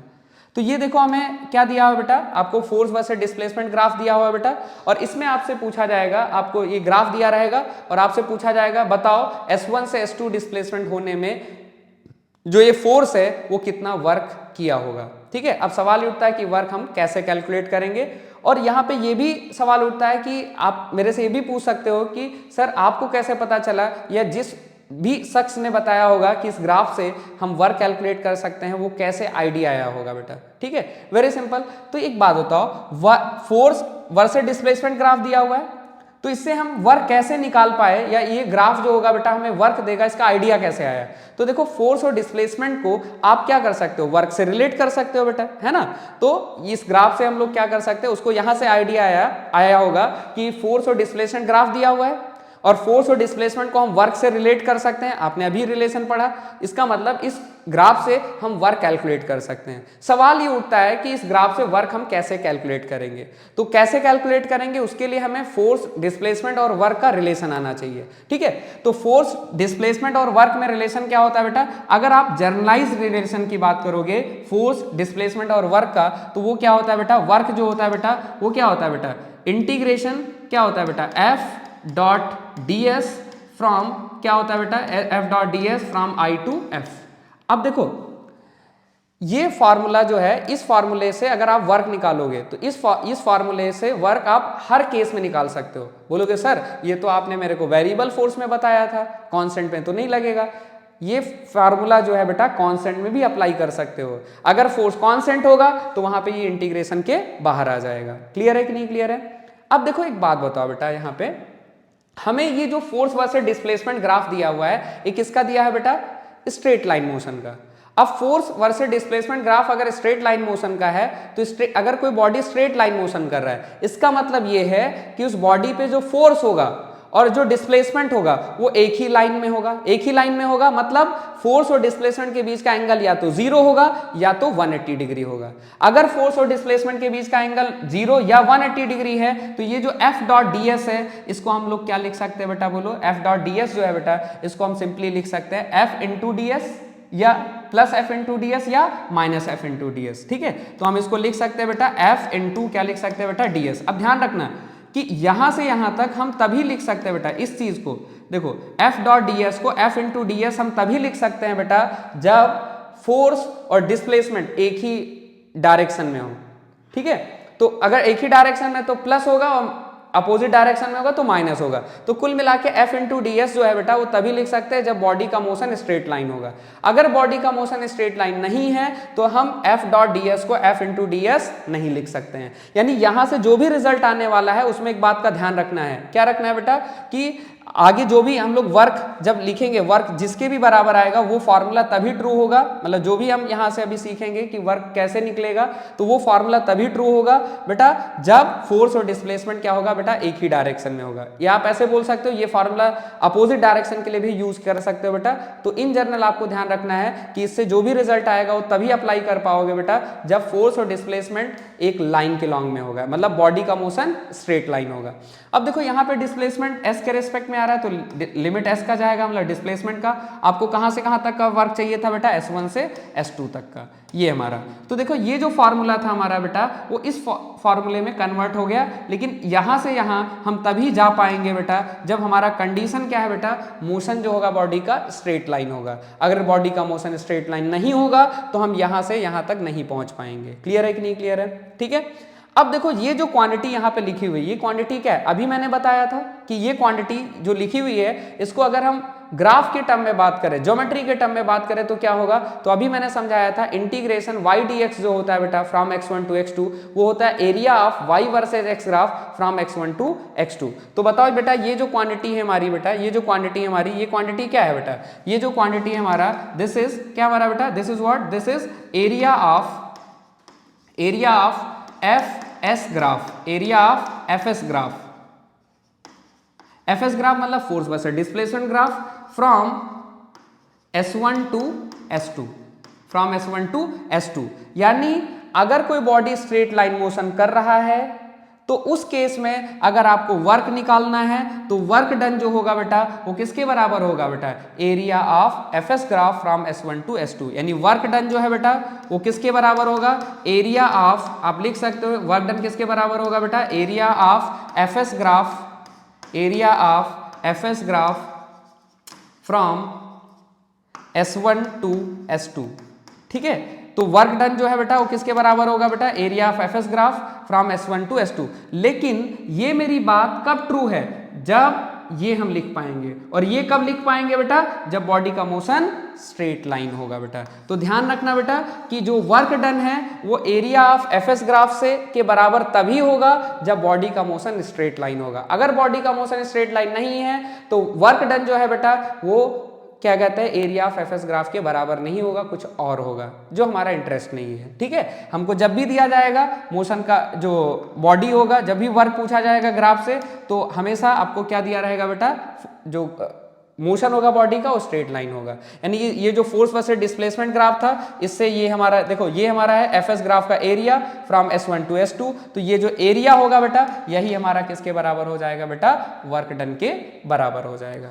ठीक है, अब देखो क्या होगा बेटा, यहाँ पे थोड़ा सा कभी कभी वर्क जब कैलकुलेट करते हैं तो बेटा एक मिस्टेक होती है बेटा। यहाँ पे वो मिस्टेक ये है कि जैसे जब फोर्स वर्सेस डिस्प्लेसमेंट ग्राफ दिया रहता है बेटा, तो देखोगे कि ग्राफ जो है उसका कुछ रीजन एक क्वाड्रेंट में होगा, कुछ रीजन मतलब डिफरेंट रीजन डिफरेंट क्वाड्रेंट में प्रेजेंट होंगे। तो उसमें केस में क्या करते हैं बेटा, हर क्वाड्रेंट में जो हमारे रीजन प्रेजेंट होते हैं उनका एरिया लिखते हैं और उसको ऐड करते हैं। लेकिन जब डिफरेंट रीजन्स में हमारे डिफरेंट रीजन्स के एरिया को जब हम ऐड करते हैं तो उसमें एक बात का ध्यान रखना होता है कि एरिया को प्रॉपर साइन के साथ हमें ऐड करना होता है। अब बोलोगे सर एरिया का साइन कैसे हम लोग डिसाइड करते हैं, तो आपको ध्यान रखना बेटा, यहाँ पे मैथ्स में चीज बताई जाती है, मैं आपको यहाँ पे समझा दे रहा हूँ कि देखो क्या है कि जैसे मान लो कोई ग्राफ अगर हमसे बना है, कोई ग्राफ अगर कुछ इस तरीके से है हमारा बेटा, ठीक है, तो इस ग्राफ का अगर हमें जैसे लेट सपोज ये y वर्सेस x ग्राफ है, तो देखो इस ग्राफ का कुछ पार्ट जो है बेटा, ठीक है, इस ग्राफ का जो हमारा कुछ पार्ट है वो देखो हमारा क्या है बेटा, फर्स्ट क्वाड्रेंट में है, और इस ग्राफ का कुछ पार्ट जो है हमारा बेटा, इस ग्राफ का जो हमारा कुछ पार्ट है वो देखो हमारा कहाँ पे बेटा, ये फोर्थ क्वाड्रेंट में है। तो अगर कोई ग्राफ है उसका क्या कहता है बेटा, कोई ग्राफ है उसका जो पार्ट फर्स्ट क्वाड्रेंट में प्रेजेंट होगा, तो उस पार्ट का जब एरिया लिखेंगे तो उसका साइन हम लोग पॉजिटिव कंसीडर करेंगे। और ग्राफ अगर कोई ग्राफ है उसका कुछ पार्ट क्या कहता है बेटा हमारा फोर्थ क्वाड्रेंट में है, तो जो फोर्थ क्वाड्रेंट में हमारा पार्ट होगा उसका एरिया जब लिखेंगे तो उसके लिए साइन जो है बेटा हम लोग नेगेटिव कंसीडर करेंगे। क्या कंसीडर करेंगे बेटा, नेगेटिव। तो आपको ध्यान रखना है बेटा कि जब भी फोर्स वर्सेस डिस्प्लेसमेंट ग्राफ दिया होगा स्ट्रेट लाइन मोशन का, तो उससे हम वर्क कैलकुलेट कर सकते हैं। ठीक है, कैसे वर्क कैलकुलेट करोगे बेटा, एरिया निकाल के। लेकिन जब एरिया कैलकुलेट करोगे तो वहां पे ध्यान रखना होगा बेटा, जो पार्ट एरिया का फर्स्ट क्वाड्रेंट में होगा उसको पॉजिटिव साइन दोगे, और जो क्या कहते हैं फोर्थ क्वाड्रेंट में होगा उसको नेगेटिव साइन दोगे, और प्रॉपर साइन के साथ वो सारे एरिया को ऐड करोगे, आपको वर्क मिलेगा। ये सब चीजें अभी हम क्वेश्चंस में हम लोग देखेंगे। ठीक है, तो अभी तक हमने क्या क्या पढ़ा बेटा, अभी तक हमने पढ़ा कि वर्क क्या होता है, ठीक है, वर्क कैसे कैलकुलेट करते हैं कांस्टेंट फोर्स का, ठीक है, फिर हम लोग सीखा बेटा वर्क कैसे कैलकुलेट करेंगे वेरिएबल फोर्स का, फिर हमने सीखा बेटा वर्क जो है बेटा ग्राफ से कैसे कैलकुलेट करेंगे। ठीक है, तो अभी तक जो भी मैंने आपको कॉन्सेप्ट बताया उसी के बेसिस पे हम कुछ क्वेश्चंस यहाँ पे सॉल्व करने वाले हैं। ठीक है, और क्वेश्चन देखो यहाँ पे ये है, बहुत सिंपल सा क्वेश्चन है, क्वेश्चन आप रीड करो। और बेटा एक चीज ध्यान रखना, जब भी हम कोई क्वेश्चन हम फिजिक्स में सॉल्व करते हैं तो एक बात का हमें ध्यान रखना है, जो भी डेटा दिया हुआ है, जो भी लैंग्वेज के फॉर्म में दिया है, उस लैंग्वेज को पढ़ के समझ के कोई एक टूटा फूटा सा फिगर बना लो, जिससे आपको उस क्वेश्चन को सॉल्व करने में आसानी रहेगा बेटा। ठीक है, देखो क्वेश्चन यहाँ पे क्या है बेटा, यहाँ पे बोला गया है a block of mass 10 kg is slowly slide up, slowly मतलब धीरे धीरे स्लाइड किया गया है, मतलब उसके वेलोसिटी ऑलमोस्ट आप क्या मान सकते हो बेटा, 0 मान सकते हो। ठीक है, slide up on a smooth incline of inclination 37 degree by a person. Calculate the work done by the person in the moving the block through the distance of 2 meter if the driving force is applied। यानी जो person जो force लगा रहा है, incline plane पे एक block रखा है और उस ब्लॉक को एक पर्सन क्या कर रहा है बेटा, 2 मीटर से मूव करा दिया, इतना मूव करा दिया कि डिस्टेंस लेवल कितना हो गया बेटा, 2 मीटर। आपको उस पर्सन की वजह से वर्क डन पूछा है दो सिचुएशन में, अगर वो पर्सन फोर्स जो लगाता है कैसे लगाता है, पैरेलल टू इंक्लाइन प्लेन, और फिर दूसरे केस में पूछा है अगर हॉरिजॉन्टल डायरेक्शन में फोर्स लगाता है तो क्या होगा। चलो इस क्वेश्चन को पहले सबसे पहले इसका फिगर बना लेते हैं। तो यहां पे देखो बेटा क्या है कि ये हमारे पास लेट सपोज ये हमारा इंक्लाइन प्लेन है, ये हमारा क्या हो गया बेटा, इंक्लाइन प्लेन हो गया। एंगल ऑफ इंक्लिनेशन कितना हमारा बेटा, 37 डिग्री है, और यहाँ पे जो ब्लॉक हमारा रखा है बेटा उसका मास कितना है बेटा, 10 kg है। देखो ये 10 kg का हमारा क्या हो गया बेटा, ब्लॉक हो गया, ये 10 kg का हमारा ब्लॉक है, ये 10 kg का ब्लॉक है, और इस 10 kg ब्लॉक को इस स्मूथ इंक्लाइन प्लेन पे मूव कराया गया है। और कैसे मूव कराया गया बेटा, स्लोली मतलब ऐसे मूव कराया गया है कि वेलोसिटी में इसके कोई चेंज ना है, मतलब इसका आप ऐसे भी बोल सकते हो इसका वेलोसिटी ऑलमोस्ट हर जगह पे क्या है बेटा, 0 है। ठीक है, तो यहाँ पे देखो ये ब्लॉक पहुंच गया, ठीक है, और यहाँ पे जब पहुंचा तो डिस्टेंस लेवल कितना हो गया बेटा, बोलो 2 मीटर हो गया। कितना हो गया बेटा इस ब्लॉक का डिस्टेंस लेवल, 2 मीटर हो गया। ठीक है, अच्छा मान लिया बेटा ये जो पर्सन है, देखो इसको कौन लेके जा रहा है बेटा, इस ब्लॉक को कौन लेके जा रहा है, एक पर्सन लेके जा रहा है, पर्सन फोर्स लगा के लेके जा रहा है। और फोर्स जो लगा रहा है दो केसेस में, पहला केस में हम वर्क निकालते हैं, अगर ये पर्सन फोर्स कैसे लगाता है, पैरेलल टू इंक्लाइन प्लेन। मान लिया बेटा ये जो पर्सन है वो यहाँ पे जो फोर्स अप्लाई कर रहा है वो कैसे कर रहा है बेटा, इंक्लाइन प्लेन के पैरेलल। तो मान लिया बेटा ये जो पर्सन है वो यहाँ पे फोर्स अप्लाई कर रहा है, कैसे अप्लाई कर रहा है, इंक्लाइन प्लेन के पैरेलल। मान लिया पर्सन ने जो फोर्स लगाया बेटा यहाँ पे एफ लगाया,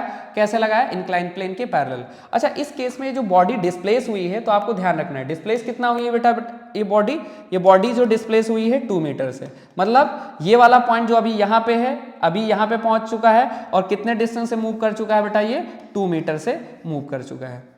अब देखो क्या करना है बेटा, ये जो पर्सन यहाँ पे फोर्स लगा रहा है बेटा, ये पर्सन मान लेता है बेटा फोर्स एफ लगा रहा है, इसी का हमें वर्क डन चाहिए। अब देखो किसी भी फोर्स का अगर आपको वर्क डन चाहिए तो सबसे पहले वो फोर्स पता होना चाहिए। तो ये पर्सन कितना फोर्स लगा रहा है, क्या क्वेश्चन में आपको दे के रखा है, नहीं दे के रखा है, ठीक है।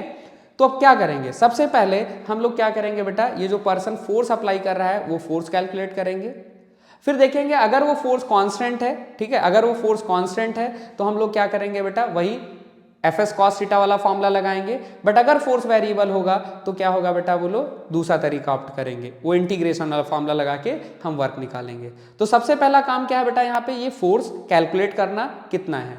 अब फोर्स कैलकुलेट कैसे करेंगे, ये तो न्यूटन्स लॉज ऑफ मोशन का प्रॉब्लम हो गया। अब न्यूटन्स लॉज ऑफ मोशन के प्रॉब्लम में क्या होता है, सबसे पहले हम लोग एफबीडी बनाते हैं। तो इस ब्लॉक का एफबीडी बना के हम लोग क्या करेंगे, एफ निकालेंगे। तो जब एफबीडी बनाएंगे तो देखो बेटा यहाँ पे क्या क्या फोर्स होगा। एफबीडी जब बनाएंगे तो देखो फोर्सेज में क्या क्या आएगा, सबसे पहले इस बॉडी का क्या आएगा बेटा, वेट आएगा। अच्छा, ये मास कितना है बेटा इसका, बोलो 10 kg। और यहाँ पे सिंप्लिसिटी के लिए कैलकुलेशन आसान हो तो यहाँ पे जो g है उसका वैल्यू मैं 10 ले रहा हूँ बेटा, ठीक है। तो यहाँ पे देखो क्या हो जाएगा, इस बॉडी का वेट हो जाएगा, वेट कितना हो जाएगा बेटा, बोलो mg, m कितना है हमारा बेटा 10, ठीक है, g का वैल्यू कितना हम 10 ले रहे हैं तो कितना हो जाएगा बेटा, बोलो ये 100 न्यूटन का फोर्स इधर हो गया। फिर देखो बेटा क्या होगा इस बॉडी के ऊपर, एक ये हमारा नॉर्मल रिएक्शन फोर्स हो गया हमारा बेटा n, सरफेस स्मूथ है सो कोई फ्रिक्शन फोर्स नहीं होगा, और ये अप्लाइड फोर्स हमारा f है। यही हमारे फोर्सेज हैं। अब देखो यहाँ पे क्या है बेटा कि ये जो यहाँ पे क्या है बेटा कि ये जो बॉडी है, ये बॉडी जो है वो कैसे आदमी लेके जा रहा है, इसको धीरे धीरे मूव करा के लेके जा रहा है, स्लोली मूव करा के लेके जा रहा है, स्लोली मूव करा के लेके जा रहा है। इसका मतलब हर जगह पे इसका स्पीड जो है वो क्या है हमारा बेटा, 0 है, मतलब स्पीड में कहीं भी चेंज नहीं आ रहा है। स्पीड में चेंज नहीं आ रहा है, इसका मतलब एक्सेलरेशन क्या है बेटा, 0 है। एक्सेलरेशन 0 है, इसका मतलब इस बॉडी के ऊपर नेट फोर्स 0 होगा। अब अगर इस बॉडी पे नेट फोर्स 0 है तो नेट फोर्स 0 होने का मतलब क्या है, अगर बॉडी पे नेट फोर्स 0 है और यहाँ पे देखो बेटा क्या है, यहाँ पे इस बॉडी के ऊपर टोटल फोर्स 0 है और इस बॉडी पे जो फोर्स लग रहे हैं वो 3 फोर्स लग रहे हैं और तीनों डिफरेंट डायरेक्शन में फोर्स लग रहे हैं। तो ऐसे सिचुएशन में हम लोग क्या करते हैं बेटा, ये जो फोर्सेज होते हैं बेटा उनको 2 परपेंडिकुलर डायरेक्शन में रिजॉल्व कर लेते हैं, ठीक है। और दोनों परपेंडिकुलर डायरेक्शन में अगर नेट फोर्स 0 है तो इनफैक्ट हर डायरेक्शन में फोर्स 0 होना चाहिए, तो दोनों परपेंडिकुलर डायरेक्शन में फोर्स को हम लोग क्या करेंगे, 0 कर देंगे बेटा, ठीक है। तो यहाँ पे सारे फोर्स को 2 परपेंडिकुलर डायरेक्शन में रिजॉल्व करते हैं और वो जो परपेंडिकुलर डायरेक्शन है बेटा वो हम एक ले रहे हैं, कोई भी हो सकता है, बस दोनों डायरेक्शन एक दूसरे के परपेंडिकुलर होने चाहिए। यहाँ पे मैं क्या ले रहा हूँ बेटा, एक direction parallel to incline plane ले रहा हूँ और एक परपेंडिकुलर टू इंक्लाइन प्लेन ले रहा हूँ। तो ये F जो है already parallel to incline plane है, इसको रिजॉल्व करने की जरूरत नहीं है। N already perpendicular to the incline plane है, इसको भी रिजॉल्व करने की जरूरत नहीं है। बट ये जो 100 न्यूटन है ये ना इंक्लाइन प्लेन के पैरेलल है ना परपेंडिकुलर है, सो इसको रिजॉल्व करेंगे। अब जब इसको रिजॉल्व करेंगे बेटा तो देखो ये 100 न्यूटन का जो एक कंपोनेंट होगा बेटा वो इधर की तरफ आएगा, ठीक है, और दूसरा कंपोनेंट जो होगा बेटा वो इधर की तरफ आएगा। अब सवाल उठता है ये कंपोनेंट किसके बराबर होंगे, तो देखो कंपोनेंट, ये 100 न्यूटन का कंपोनेंट निकालना है तो सबसे पहले ये एंगल पता होना चाहिए। अब ये एंगल कितना पता होगा, आपने न्यूटन्स लॉज ऑफ मोशन में पढ़ा होगा, ये एंगल जो होगा बेटा ये 37 डिग्री होगा, ठीक है। ये एंगल कितना होगा बेटा, 37 डिग्री होगा। आप अगर नहीं समझ में आया कैसे होगा तो आप अपनी ज्योमेट्री चेक करो या न्यूटन्स लॉज ऑफ मोशन में आपने बहुत सारे प्रॉब्लम्स किए होंगे तो वहां पे आप देख सकते हो कैसे 37 होगा, ठीक है। चलो अब देखो इसको जब रिजॉल्व करेंगे तो 100 का इधर कंपोनेंट कितना आ जाएगा बेटा, 100 क्या हो जाएगा बेटा, cos 37 आ जाएगा और इधर की तरफ क्या आ जाएगा बेटा, बोलो 100 sin 37 आ जाएगा, ठीक है बेटा। अब देखो इस बॉडी पे नेट फोर्स 0 है, मतलब इस डायरेक्शन में फोर्स 0 होगा और इस डायरेक्शन में फोर्स 0 होगा।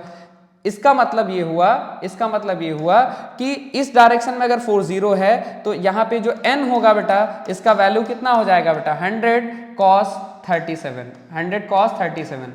cos 37 का वैल्यू कितना होता है हमारा बेटा 4/5 होता है। कितना होता है हमारा बेटा 4/5। तो ये हो जाएगा 100 इंटू कितना हो गया बेटा 4/5 यानी कितना हो जाएगा बेटा बोलो 80 न्यूटन। ठीक है, वैसे यहाँ पे इसका कोई काम नहीं है। ठीक है, चलो फिर देखो इस डायरेक्शन में फोर्स 0 है और इस डायरेक्शन में फोर्स 0 होगा क्योंकि नेट फोर्स इस बॉडी पे 0 है। अगर इस डायरेक्शन में फोर्स 0 है तो इसका मतलब क्या हो जाएगा बेटा, ये जो F होगा ये किसके बराबर होगा बेटा, ये हो जाएगा 100 sin 37। किसके बराबर होगा बेटा 100 sin क्या हो जाएगा 37। sin 37 का वैल्यू कितना होता है बेटा 3/5 होता है। तो 100 इंटू 3/5 ये कितना हो जाएगा बेटा 20 इंटू 3 कितना हो जाएगा 60 न्यूटन। यानी जो F है ये किसके बराबर हो जाएगा 60 न्यूटन के बराबर। देखो ये फोर्स आपको मिल चुका है जिसका वर्क निकालना है और ये जो फोर्स आया है बेटा ये कांस्टेंट आया है और अगर ये फोर्स कांस्टेंट है तो इसका वर्क हम लोग Fs cos थीटा से निकाल सकते हैं। ठीक है, अब जब Fs cos थीटा से इस फोर्स का हम वर्क निकालेंगे तो देखो मान लेते हैं इस पहले केस में वर्क डन जो है बेटा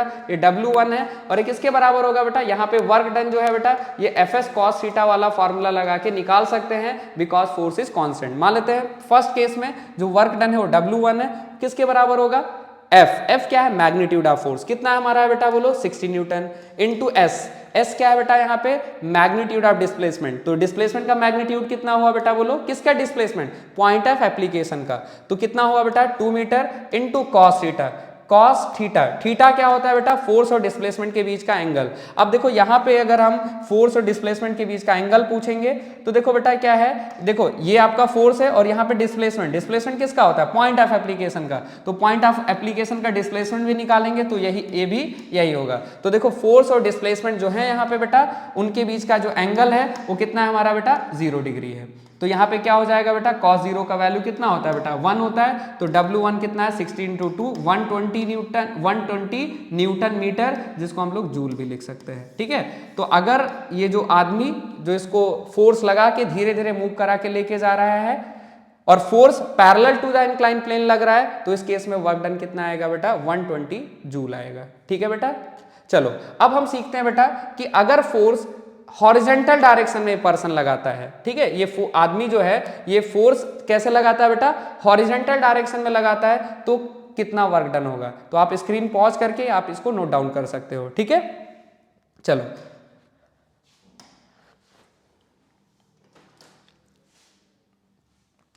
अब देखो अगेन फिर वही फोर्स जब हॉरिजेंटल डायरेक्शन में लगेगा तो वर्क डन कितना होगा, फिर से वही काम करते हैं। पहले इसका फिगर बना लेते हैं। तो यहां पे देखो क्या बेटा ये इंक्लाइन प्लेन, ठीक है, एंगल ऑफ इंक्लिनेशन कितना है हमारा बेटा 37 डिग्री।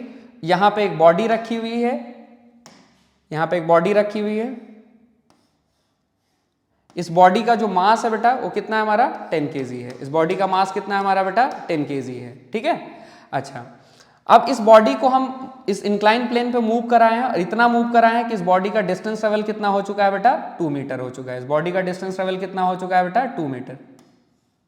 ठीक है, मतलब ये बॉडी कितने से आगे जा चुकी है 2 मीटर से आगे जा चुकी है। ठीक है, अच्छा इस बॉडी को कैसे लेके जा रहा है, कौन लेके जा रहा है बेटा एक आदमी लेके जा रहा है। कैसे लेके जा रहा है, धीरे धीरे मूव कराते हुए लेके जा रहा है, मतलब एक्सेलरेशन हर जगह पे 0 है।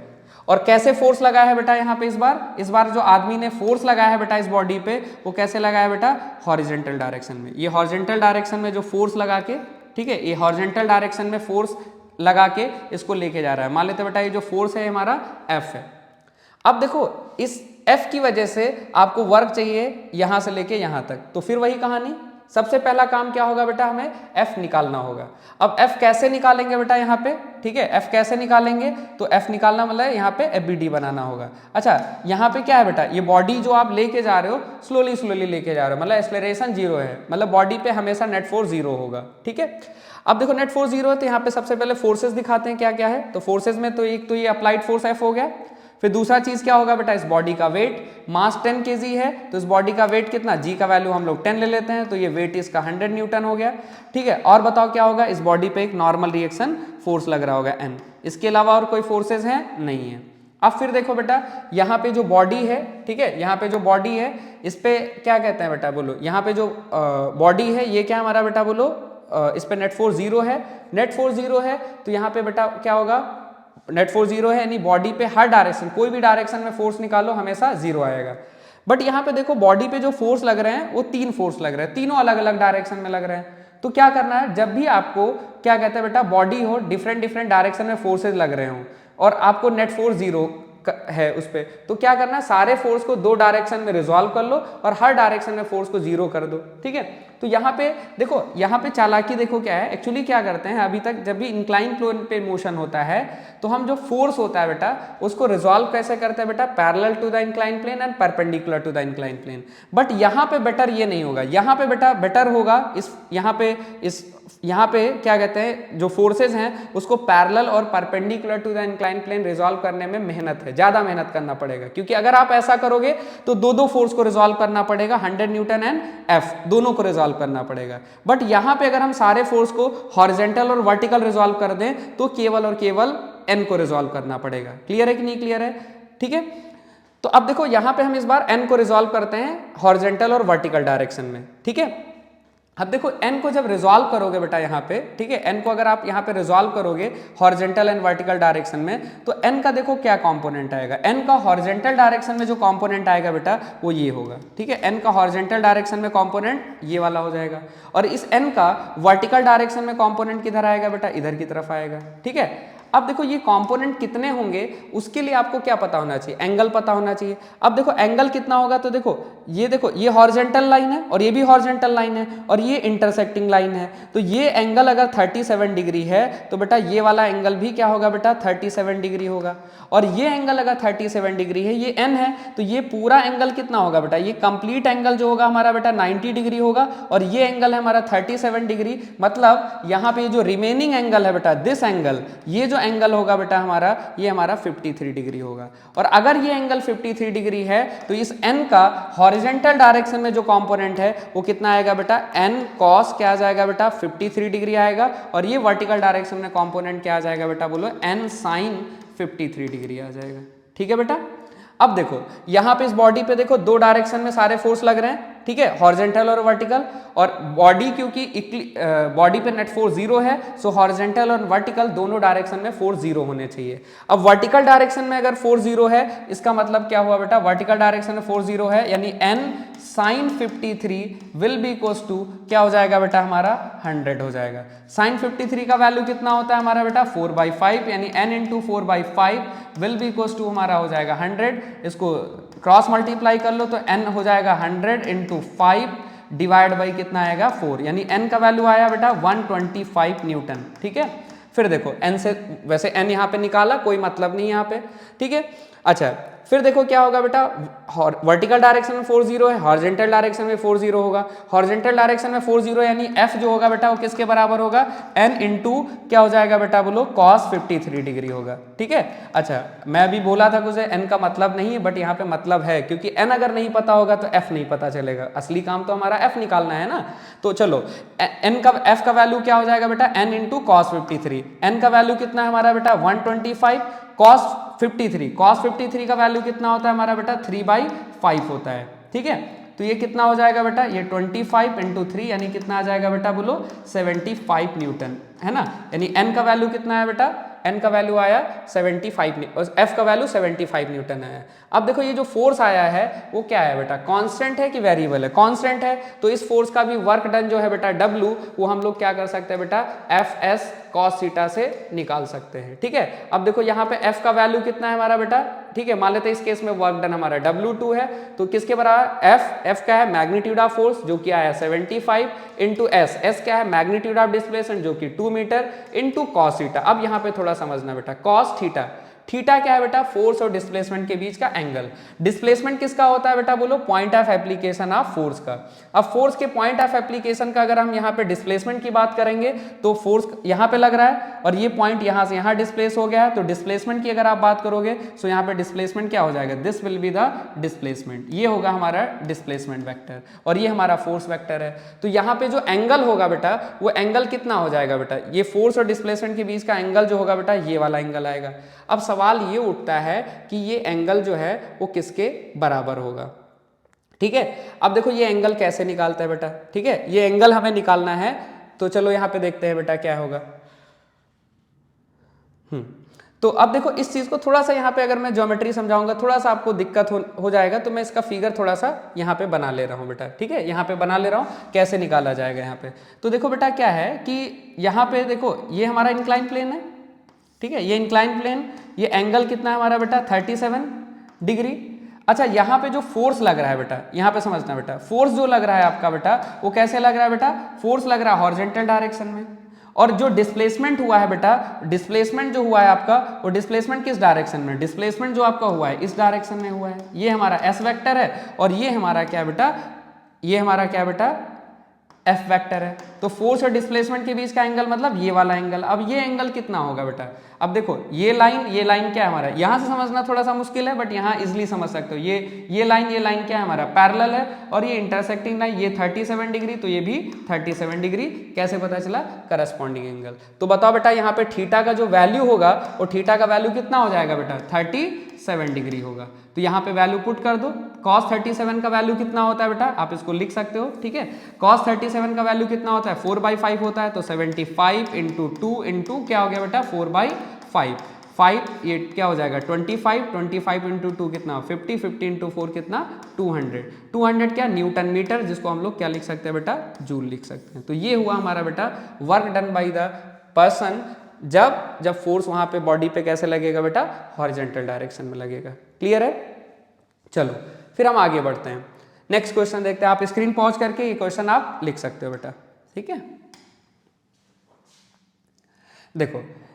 देखो दूसरा पैटर्न पे क्वेश्चन देखो बेटा क्या है, हम कोशिश करेंगे कि वर्क पे जितने भी पैटर्न में क्वेश्चन बनते हैं मैं आपको करा दूं यहाँ पे, ठीक है। देखो दूसरा पैटर्न यहाँ पे क्या है बेटा, देखो क्या है, अ constant force F this much Newton acts on a particle displacing it from a position this meter to new position this meter. Find the work done by the force. अब देखो यहाँ पे जो वर्क डन है, देखो सबसे पहला चीज वर्क डन निकालना है, और यहाँ पे जो फोर्स है बेटा वो कितना है हमारा बेटा, फोर्स वेक्टर जो है वो है हमारा 3i cap plus 2j cap plus 2k cap Newton. अब देखो ये जो फोर्स है हमारा बेटा, सबसे पहले ध्यान से देखो, ये फोर्स हमारा क्या है बेटा, कांस्टेंट है। तो फोर्स अगर कांस्टेंट है तो यहाँ पे वर्क डन जो है बेटा एफ एस कॉस थीटा वाला फॉर्मूला लगा के निकाल सकते हैं। बट यहाँ पे एफ एस कॉस थीटा नहीं लगाएंगे, यहाँ पे हम F vector dot S vector लगाएंगे। क्यों, क्योंकि इसके पहले देखो जो फोर्स मिला था, फोर्स वेक्टर नहीं मिला था, मैग्नीट्यूड मिला था, फोर्स का डिस्प्लेसमेंट था मैग्नीट्यूड का, तो वहां पे वो एफएस कॉस थीटा वाला लगाए थे फॉर्मूला। लेकिन यहाँ पे देखो बेटा क्या है, फोर्स वेक्टर दिया है और पोजीशन वेक्टर दिया हुआ है, यानी इसका मतलब डिस्प्लेसमेंट वेक्टर दिया हुआ है। तो यहाँ पे कौन सा फॉर्मूला लगा के वर्क निकालना इजी होगा, F डॉट S वाला फॉर्मूला लगा के। लेकिन जब F डॉट S यूज करके वर्क निकालोगे तो उसके लिए S पता होना चाहिए। अब S क्या है, डिस्प्लेसमेंट वेक्टर। अब देखो डिस्प्लेसमेंट क्या होता है बेटा, चेंज इन पोजीशन वेक्टर। आपने काइनेमेटिक्स में पढ़ा होगा, डिस्प्लेसमेंट वेक्टर क्या होता है, चेंज इन पोजीशन वेक्टर जो होता है, मतलब final position vector minus initial position vector, that is change in position vector, और वही डिस्प्लेसमेंट होता है। तो यहाँ पे R2 क्या है बेटा, i cap minus j cap plus 3k cap, और R1 क्या है बेटा, minus i cap plus j cap minus 2k cap. यानी इस वेक्टर में से इस वेक्टर को घटा देंगे, चेंज इन पोजीशन वेक्टर मिल जाएगा, और वही हमारा डिस्प्लेसमेंट होगा। अब देखो इसमें से इसको जब घटाओगे तो देखो बेटा क्या आ जाएगा, ये आ जाएगा 2i कैप, मैं डायरेक्टली लिख रहा हूं बेटा 2i cap minus 2j cap, ठीक है, 2i cap minus 2j cap, और देन उसके बाद यहाँ पे आएगा बेटा 5k कैप, ठीक है। ये हमारा हो जाएगा डिस्प्लेसमेंट वेक्टर। अब ये फोर्स वेक्टर है और ये हमारा डिस्प्लेसमेंट वेक्टर है। तो वर्क क्या होगा बेटा, वर्क जो होगा हमारा बेटा, ये वर्क होता है फोर्स डॉट क्या हमारा बेटा, डिस्प्लेसमेंट। अब फोर्स वेक्टर गिवन है, डिस्प्लेसमेंट वेक्टर दिया है, इसका डॉट प्रोडक्ट निकालना है।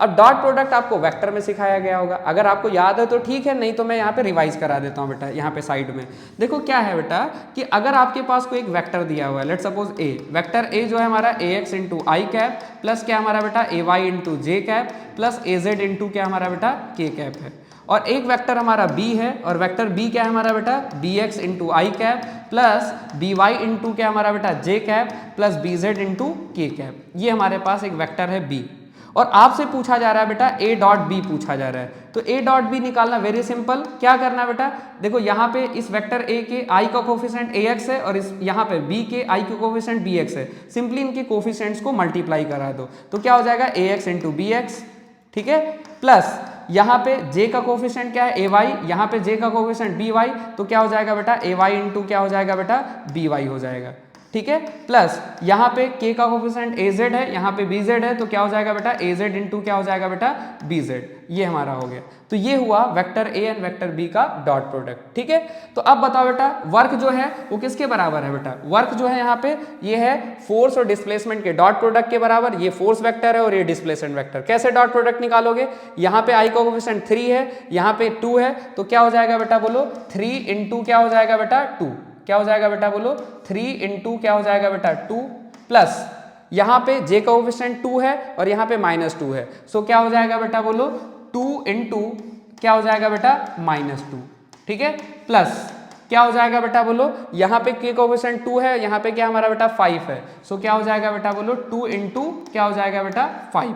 ठीक है, अच्छा ये जो डिस्प्लेसमेंट है किस में है हमारा बेटा, मीटर में, क्योंकि पोजीशन वेक्टर मीटर में दिया हुआ है, तो फोर्स न्यूटन में और ये डिस्प्लेसमेंट मीटर में आया है, यानी जो वर्क निकल के आएगा उसका यूनिट क्या होगा, न्यूटन मीटर यानी जूल होगा। अब इसको सिंप्लीफाई कर ले, 3 इंटू 6 कितना हो, 3 इंटू 2 6 हो गया, 2 इंटू -2 क्या हो गया बेटा -4 हो गया, 2 इंटू 5 कितना हो गया हमारा 10, 10 प्लस 6 16, 16 माइनस 4 कितना हो जाएगा बेटा 12, 12 न्यूटन मीटर या इसको जूल। तो इस केस में अगर हम वर्क डन पूछेंगे किसके बराबर आएगा बेटा 12 जूल के बराबर आएगा। ठीक है, चलो अब हम मूव करते हैं बेटा नेक्स्ट क्वेश्चन के ऊपर। आप स्क्रीन पॉज करके ये क्वेश्चन जो है उसको देख सकते हो, रिकॉर्ड लिख सकते हो। ठीक है, चलो अब देखो यहाँ पे क्या है हमारा, यहाँ पे जो क्वेश्चन है एकदम पहले वाला ही है, बस थोड़ा सा हट के है यहाँ पे, थोड़ा सा यहाँ पे बस इस क्वेश्चन में आपको चेक करना चाह रहा है कि क्या आपको वेक्टर का नॉलेज है कि नहीं है, पोजीशन वेक्टर लिखना आता है कि नहीं आता है, डिस्प्लेसमेंट वेक्टर लिखना आता है कि नहीं आता है। अब देखो क्वेश्चन को पढ़ते हैं। यहाँ पे देखो क्वेश्चन क्या बोल रहा है बेटा, यहाँ पे बोला है an object is displaced from point A to point B, ठीक है, under a constant force F, this find the work done by this force in this process. ठीक है, तो देखो बेटा ये जो फोर्स यहाँ पे लग रहा है बेटा वेक्टर एफ, वो क्या हमारा बेटा 2i कैप प्लस क्या हमारा बेटा 3j कैप प्लस क्या हमारा बेटा 4k कैप, ये हमारा है फोर्स वेक्टर है। अब देखो ये जो फोर्स वेक्टर है ये क्या है हमारा बेटा कांस्टेंट है, ये फोर्स क्या है हमारा बेटा कांस्टेंट है। अच्छा यहाँ पे आप लिख सकते हो बेटा, यहाँ पे यूनिट नहीं लिखा हुआ है, आप ले लो, यहाँ पे यूनिट जो है बेटा न्यूटन है। ठीक है, तो ये हमारा फोर्स जो है बेटा इतना न्यूटन है। साफ साफ दिख रहा है कि यहाँ पे कुछ भी वेरिएबल टर्म नहीं, यानी फोर्स क्या है हमारा बेटा कांस्टेंट है।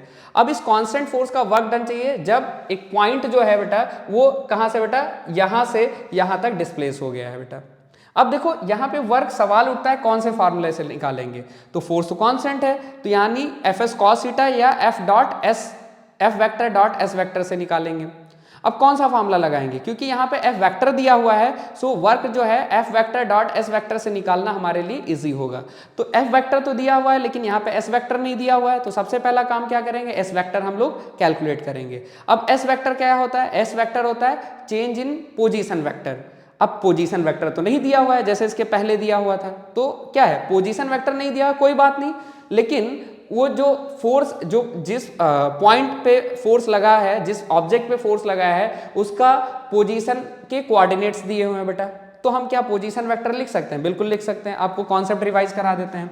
जैसे मान लो कि अगर आपके पास कोई, जैसे मान लो लेट सपोज ये एक्स एक्सिस, ये वाई एक्सिस और ये हमारा क्या बेटा दिस इज जेड एक्सिस। ठीक है, अब इस एक्स वाई जेड प्लेन में, ये एक्स वाई जेड स्पेस में अगर आपको कहीं पे एक पॉइंट दिया हुआ है, लेट सपोज एक पॉइंट है हमारा P और इसके कोऑर्डिनेट्स हैं x कामा y कामा z, तो इस पॉइंट का अगर मैं पोजीशन वेक्टर पूछूं, अच्छा जब भी पोजीशन वेक्टर बेटा डिफाइन करते हैं तो वहां पे सबसे इंपॉर्टेंट थिंग ये होता है किसके रेस्पेक्ट में आप बात कर रहे हैं बेटा, रेफरेंस पॉइंट क्या है। तो अगर कुछ नहीं बोला जाता है तो हम लोग ओरिजिन को रेफरेंस पॉइंट लेते हैं। तो अगर हम इस पॉइंट का पोजीशन वेक्टर ड्रॉ करें यहाँ पे with respect to origin, so क्या हो जाएगा बेटा, this will be the position vector of point P with respect to origin, जिसको मैं नाम दे रहा हूं वेक्टर R।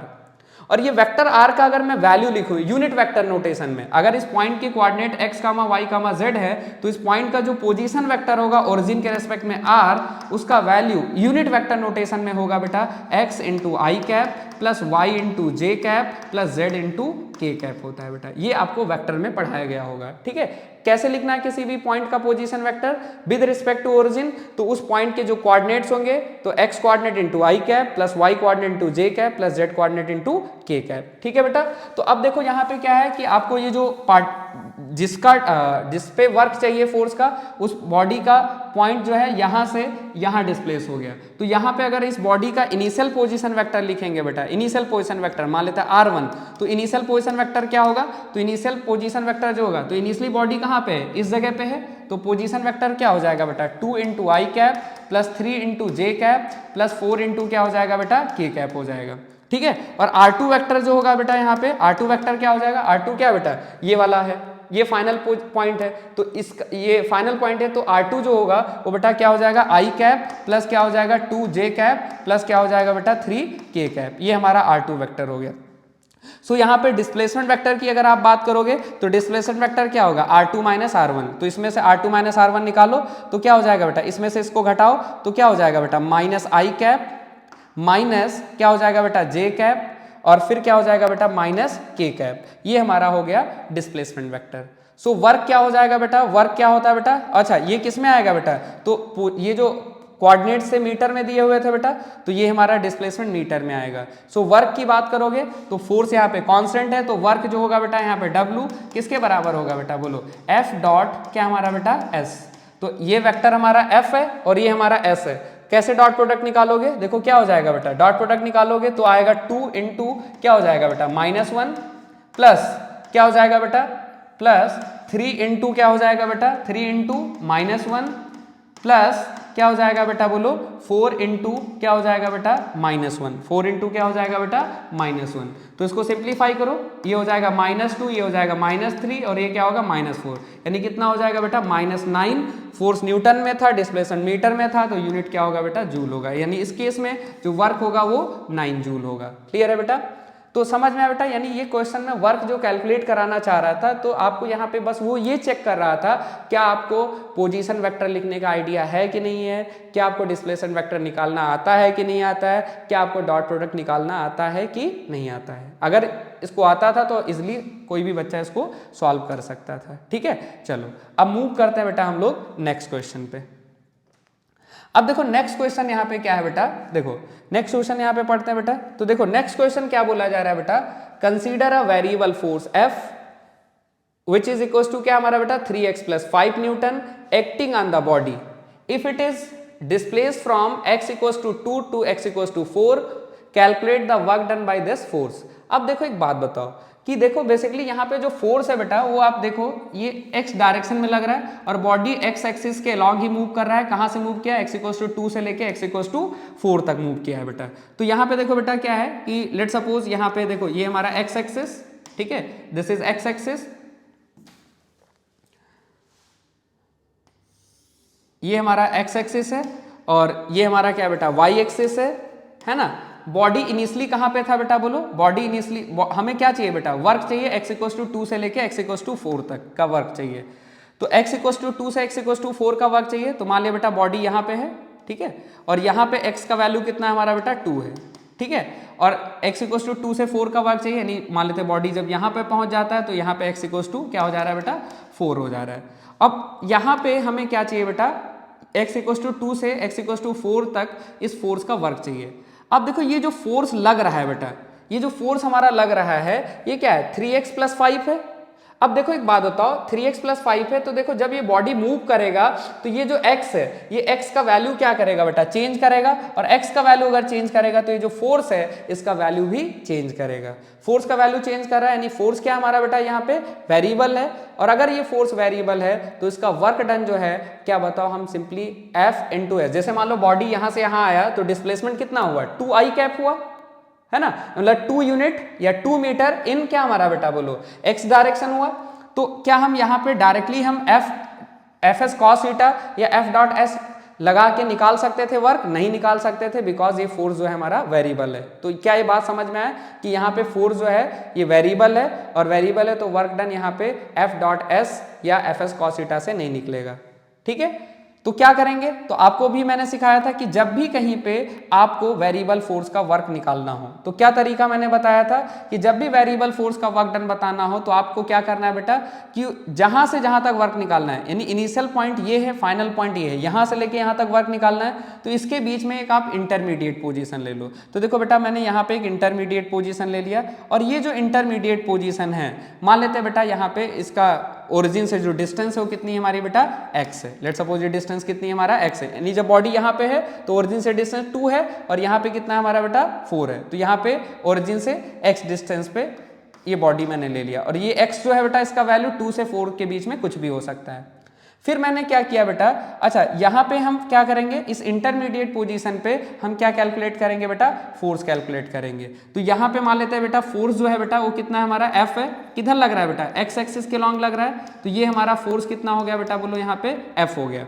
अच्छा ये जो F है इस इंटरमीडिएट पोजीशन पे अगर हम फोर्स कैलकुलेट करेंगे तो इस इंटरमीडिएट पोजीशन पे फोर्स कितना हो जाएगा बेटा बोलो, क्या हो जाएगा बेटा 3x प्लस क्या हो जाएगा बेटा 5 के बराबर, ये हमारा फोर्स हो गया। फिर क्या करेंगे बेटा, यहाँ से हम वेरी स्मॉल डिस्प्लेसमेंट, इस बॉडी को बहुत थोड़ा सा डिस्प्लेस करेंगे। देखो इस बॉडी को मैंने क्या कर दिया बेटा, बहुत थोड़ा सा मैंने क्या कर दिया बेटा, डिस्प्लेस कर दिया। अब ये जो बहुत थोड़ा सा डिस्प्लेसमेंट हुआ है बेटा यहाँ पे बॉडी का, वो मान लिया बेटा यहाँ पे dx है। कितना डिस्प्लेसमेंट हुआ बेटा, ये पॉइंट ऑफ एप्लीकेशन पहले यहाँ पे था, अब कहाँ पे पहुंच चुका होगा बेटा यहाँ पे। तो इस प्रोसेस में जो डिस्प्लेसमेंट हुआ है बेटा वो बहुत थोड़ा सा हुआ है, कितने का हुआ बेटा, मान लेते हैं dx का, कितना हमारा बेटा dx, ठीक है। तो अब देखो बेटा इस प्रोसेस में देखो यहाँ पे फोर्स F है, डिस्प्लेसमेंट कितना हुआ dx, फोर्स भले ही वेरी कर रहा है लेकिन जो डिस्प्लेसमेंट में इस प्रोसेस में जो x में चेंज आया है बहुत थोड़ा सा आया है, तो F में जो चेंज है वो बहुत थोड़ा सा होगा जिसको हम नेग्लेक्ट कर सकते हैं, यानी फोर्स कांस्टेंट मान सकते हैं। यानी यहाँ से यहाँ तक का dx डिस्प्लेसमेंट में वर्क जो है वो Fs cos थीटा को अप्लाई करके निकाल सकते हैं।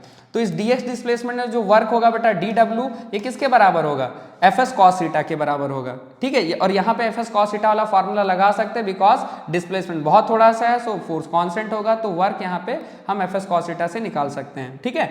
अब Fs cos थीटा से निकालोगे तो F क्या होता है, मैग्नीट्यूड ऑफ फोर्स, जो कि कितना है हमारा 3x प्लस 5 इंटू क्या हो जाएगा डिस्प्लेसमेंट, डिस्प्लेसमेंट कितना है हमारा बेटा dx इंटू क्या हो जाएगा बेटा cos थीटा। थीटा का वैल्यू क्या है बेटा, फोर्स एंड डिस्प्लेसमेंट के बीच का एंगल, फोर्स भी इधर लग रहा है डिस्प्लेसमेंट भी इधर हो रहा है, तो थीटा का वैल्यू कितना है हमारा बेटा 0।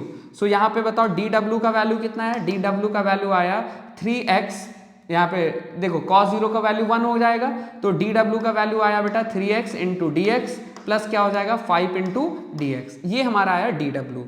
अच्छा ये dw क्या है बेटा, यहाँ से dx, यहाँ से अगर वेरी स्मॉल डिस्प्लेसमेंट dx कराते हैं उस प्रोसेस में वर्क डन, हमको क्या चाहिए x इक्वल्स टू 2 से लेके x इक्वल्स टू 4 का वर्क डन चाहिए। तो x इक्वल्स टू 2 से 4 का वर्क डन जो हमारा w होगा वो किसके बराबर होगा, इंटीग्रेशन dw के बराबर होगा। dw क्या है हमारा बेटा यहाँ पे 3x into dx plus 5 into dx, ये हमारा है।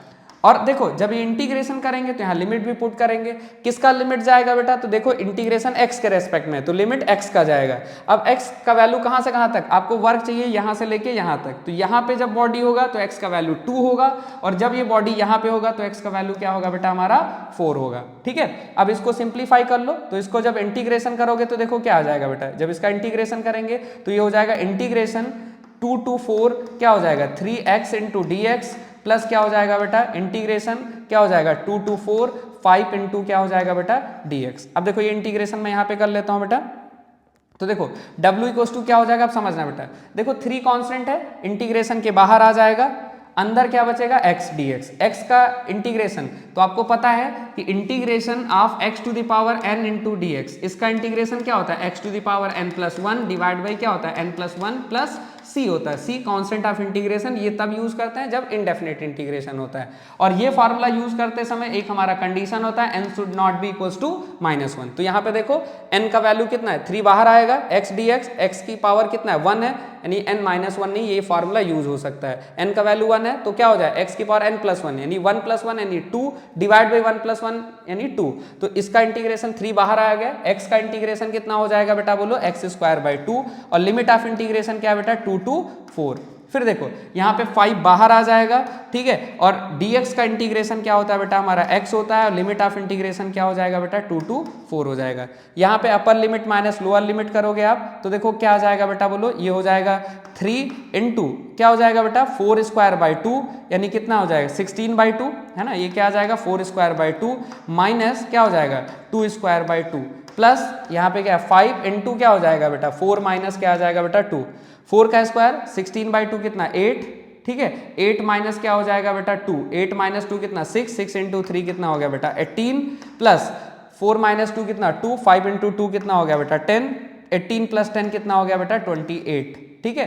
28 क्या है बेटा, तो अगर फोर्स न्यूटन, ये देखो F जो है न्यूटन में है, x जो है मीटर में है, तो 28 क्या आएगा बेटा, जूल। तो ऐसे हम वर्क निकाल सकते हैं वेरिएबल फोर्स का। क्लियर है बेटा, ठीक है। चलो अब हम देखो हमने कांस्टेंट फोर्स का वर्क सीखा, वेरिएबल फोर्स का भी वर्क सीखा। अब हम एक वैरायटी और करेंगे बेटा वर्क डन का, जिसमें हम लोग सीखेंगे बेटा कि ग्राफ से वर्क कैसे कैलकुलेट करते हैं। ठीक है, चलो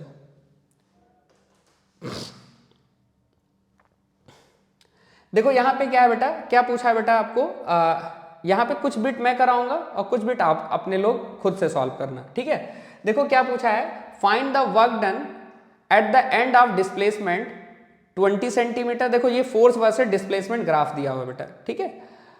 और यहाँ पे बोला नहीं गया है, मान के चलना है ये स्ट्रेट लाइन मोशन का ग्राफ है। ठीक है, मतलब एक ऐसे बॉडी का फोर्स वर्सेस डिस्प्लेसमेंट ग्राफ है जिसका मोशन स्ट्रेट लाइन है। ठीक है, और आपको क्या पूछा, find the work done at the end of displacement. पहला केस में 20 सेंटीमीटर, जब डिस्प्लेसमेंट 20 सेंटीमीटर होगा तब क्या कहता है बेटा, वर्क डन कितना होगा, 40 सेंटीमीटर एंड 80 सेंटीमीटर पे। अब देखो फोर्स वर्सेस डिस्प्लेसमेंट ग्राफ दिया हुआ है, तो आपको पता है अभी आपको मैंने सिखाया था कि फोर्स वर्सेस डिस्प्लेसमेंट ग्राफ से जो वर्क डन होता है बेटा, वर्क डन जो होता है बेटा, कॉन्सेप्ट क्या है यहाँ पे बेटा, कॉन्सेप्ट ध्यान रखना, आपको ऑलरेडी समझा चुका हूं। जो वर्क डन होता है बेटा फोर्स वर्सेस डिस्प्लेसमेंट ग्राफ से, वर्क डन किसके बराबर होता है बेटा, एरिया ऑफ, क्या होता है बेटा, area of force versus displacement graph. Area of क्या हमारा बेटा, फोर्स वर्सेस डिस्प्लेसमेंट ग्राफ। ठीक है, अब देखो जैसे आपको पूछा गया है, वर्क पूछा गया है at the end of 20 centimetre, 40 centimetre and 80 centimetre. अब देखो ये body at the end of 20 centimetre, मतलब आपको जो वर्क डन चाहिए वो कहां से कहां तक चाहिए बेटा, यहां से at the end of 20 centimetre, यानी यहां से लेके यहां तक का वर्क डन चाहिए। अब देखो ये फोर्स वर्सेस डिस्प्लेसमेंट ग्राफ है, इसका वर्क डन चाहिए बेटा at the end of 20 centimetre. तो बताओ वर्क डन किसके बराबर होता है, एरिया ऑफ एफएस ग्राफ, यानी ये हम एरिया कैलकुलेट करेंगे। यही एरिया जो होगा बेटा एट द एंड ऑफ क्या कहते हैं बेटा 20 सेंटीमीटर। जो वर्क डन है बेटा वो मान लेता है बेटा केस 1 में वर्क डन जो हमारा W1 है, और वो किसके बराबर होगा, ये जो यहाँ पे पर्पल कलर से जो मैंने एरिया सेट किया है इसके बराबर। ये कैसा शेप है बेटा, ट्रायंगल है, ट्रायंगल का एरिया क्या होता है बेटा, हाफ इनटू क्या होता है बेस। बेस कितना है हमारा बेटा बोलो। अब देखो यहाँ पे एक चीज का ध्यान रखना बेटा, थोड़ा सा यहाँ पे गलती हो जाता है कभी कभी, सारा कॉन्सेप्ट आने के बावजूद यहाँ पे थोड़ा सा यूनिट की वजह से गलती हो जाता है। यहाँ पे आप फोकस करना, यहाँ पे जो फोर्स है वो न्यूटन में दिया हुआ है, लेकिन जो एक्स है वो सेंटीमीटर में दिया हुआ है। तो अगर आपको वर्क क्या कहते हैं बेटा जूल में चाहिए, तो आपको ध्यान रखना ये जो डिस्प्लेसमेंट है यानी ये सेंटीमीटर को मीटर में कन्वर्ट करना पड़ेगा। तो हाफ बेस इनटू हाइट करेंगे तो बेस यहाँ पे क्या है 20 सेंटीमीटर है, लेकिन अगर हमें वर्क न्यूटन में चाहिए, सॉरी जूल में चाहिए, तो इस 20 सेंटीमीटर को मीटर में कन्वर्ट करना पड़ेगा। 20 सेंटीमीटर को मीटर में कन्वर्ट करोगे तो कितना आ जाएगा बेटा 0.2 मीटर। तो क्या हो जाएगा 1/2, बेस कितना है 0.2 इंटू हाइट। हाइट अगर आप देखोगे तो हाइट किसके बराबर है बेटा 10 के बराबर है। तो इसको सिंप्लीफाई कर लो तो कितना हो जाएगा बेटा W1 किसके बराबर आया बेटा 1 न्यूटन मीटर, या क्या हो गया बेटा जूल हो गया।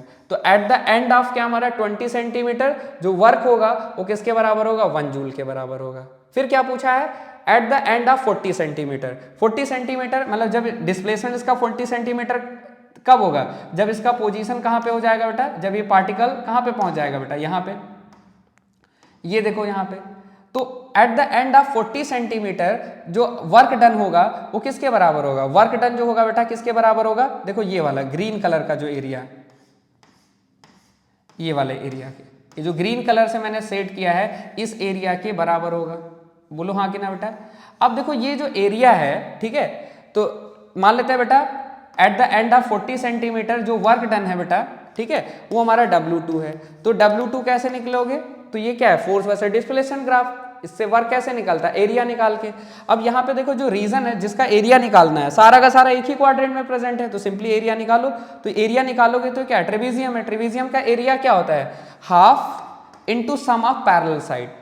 पैरेलल साइड कौन सी बेटा, देखो एक तो ये है, ये कितना है हमारा 40, और ये देखो कितना हो जाएगा बेटा एक ये पैरेलल साइड है, तो ये है 40 और ये कितना है हमारा 20।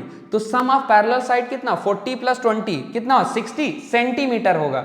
बट हमें वर्क जूल में चाहिए तो उसको मीटर में वर्क जूल में चाहिए तो सेंटीमीटर को मीटर में कन्वर्ट करेंगे तो कितना हो जाएगा 0.6 हो जाएगा बेटा, into sum of parallel side into क्या होता है बेटा वो पैरेलल साइड के बीच में परपेंडिकुलर डिस्टेंस कितना है हमारा बेटा परपेंडिकुलर डिस्टेंस ये 10 मीटर, तो इनटू क्या हो जाएगा बेटा 10, तो ये क्या हो जाएगा बेटा W2 जो है बेटा ये किसके बराबर आ जाएगा बेटा 0.6 इंटू 10 है 6, 6/2 कितना हो जाएगा 3 जूल हो जाएगा। ये हमारा हो गया एट द एंड ऑफ जब डिस्प्लेसमेंट 40 सेंटीमीटर हो चुका होगा तब तक का इस फोर्स का work done.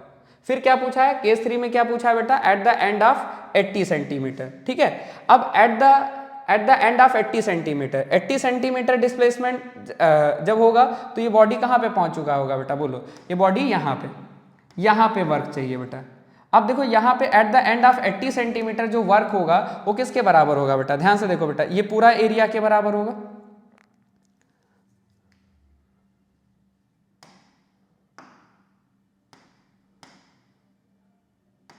At the end of 80 centimetre जो वर्क होगा बेटा वो किसके बराबर होगा बेटा, यहां पे देखना ये वाला, ये जो मैंने ब्लू कलर लिखा है ये वाला एरिया।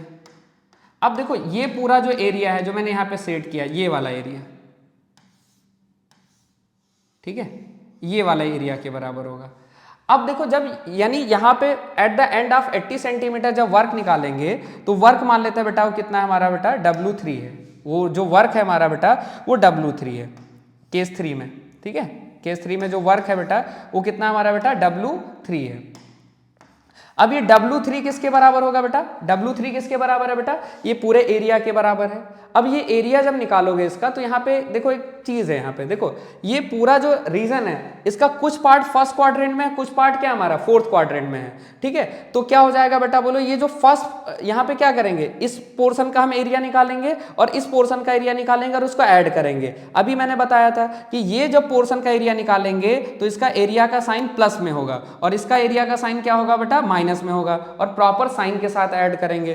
तो अब देखो जब इस वाले एरिया इस रीजन का जब एरिया निकालोगे तो ये कौन से शेप में, ट्रेपेजियम के शेप में। ट्रेपेजियम का एरिया क्या होता है half into sum of parallel side.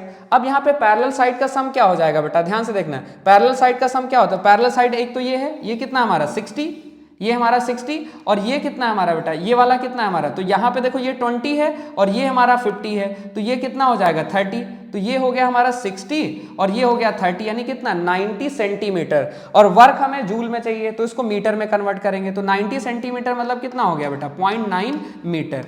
तो ये क्या हो गया sum of parallel side into perpendicular distance between the parallel side, जो कि कितना है हमारा बेटा 10 है, ठीक है। तो यहाँ पे कितना हो जाएगा बेटा परपेंडिकुलर डिस्टेंस कितना हो जाएगा बेटा हमारा 10 हो गया। अच्छा ये जो रीजन है इसका एरिया क्या होगा बेटा प्लस में होगा, क्योंकि फर्स्ट क्वाड्रेंट में लाई कर रहा है, प्लस क्या हो जाएगा इस वाले ट्रायंगल का एरिया।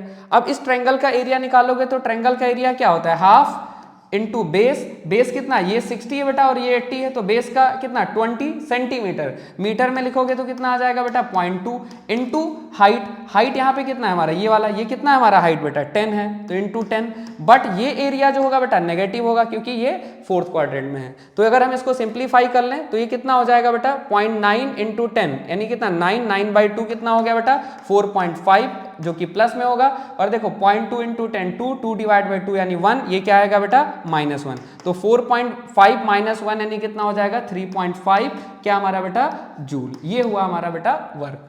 तो आई होप आपको सारी चीजें क्लियर हो चुकी होंगी। हमने क्या क्या सीखा बेटा, वर्क क्या होता है, फिर वर्क को कैलकुलेट कैसे करते हैं डिफरेंट केसेस में, कांस्टेंट फोर्स की वजह से, वेरिएबल फोर्स की वजह से, देन ग्राफ से, और उसके बेसिस पे हमने क्वेश्चन भी कर लिया, ठीक है।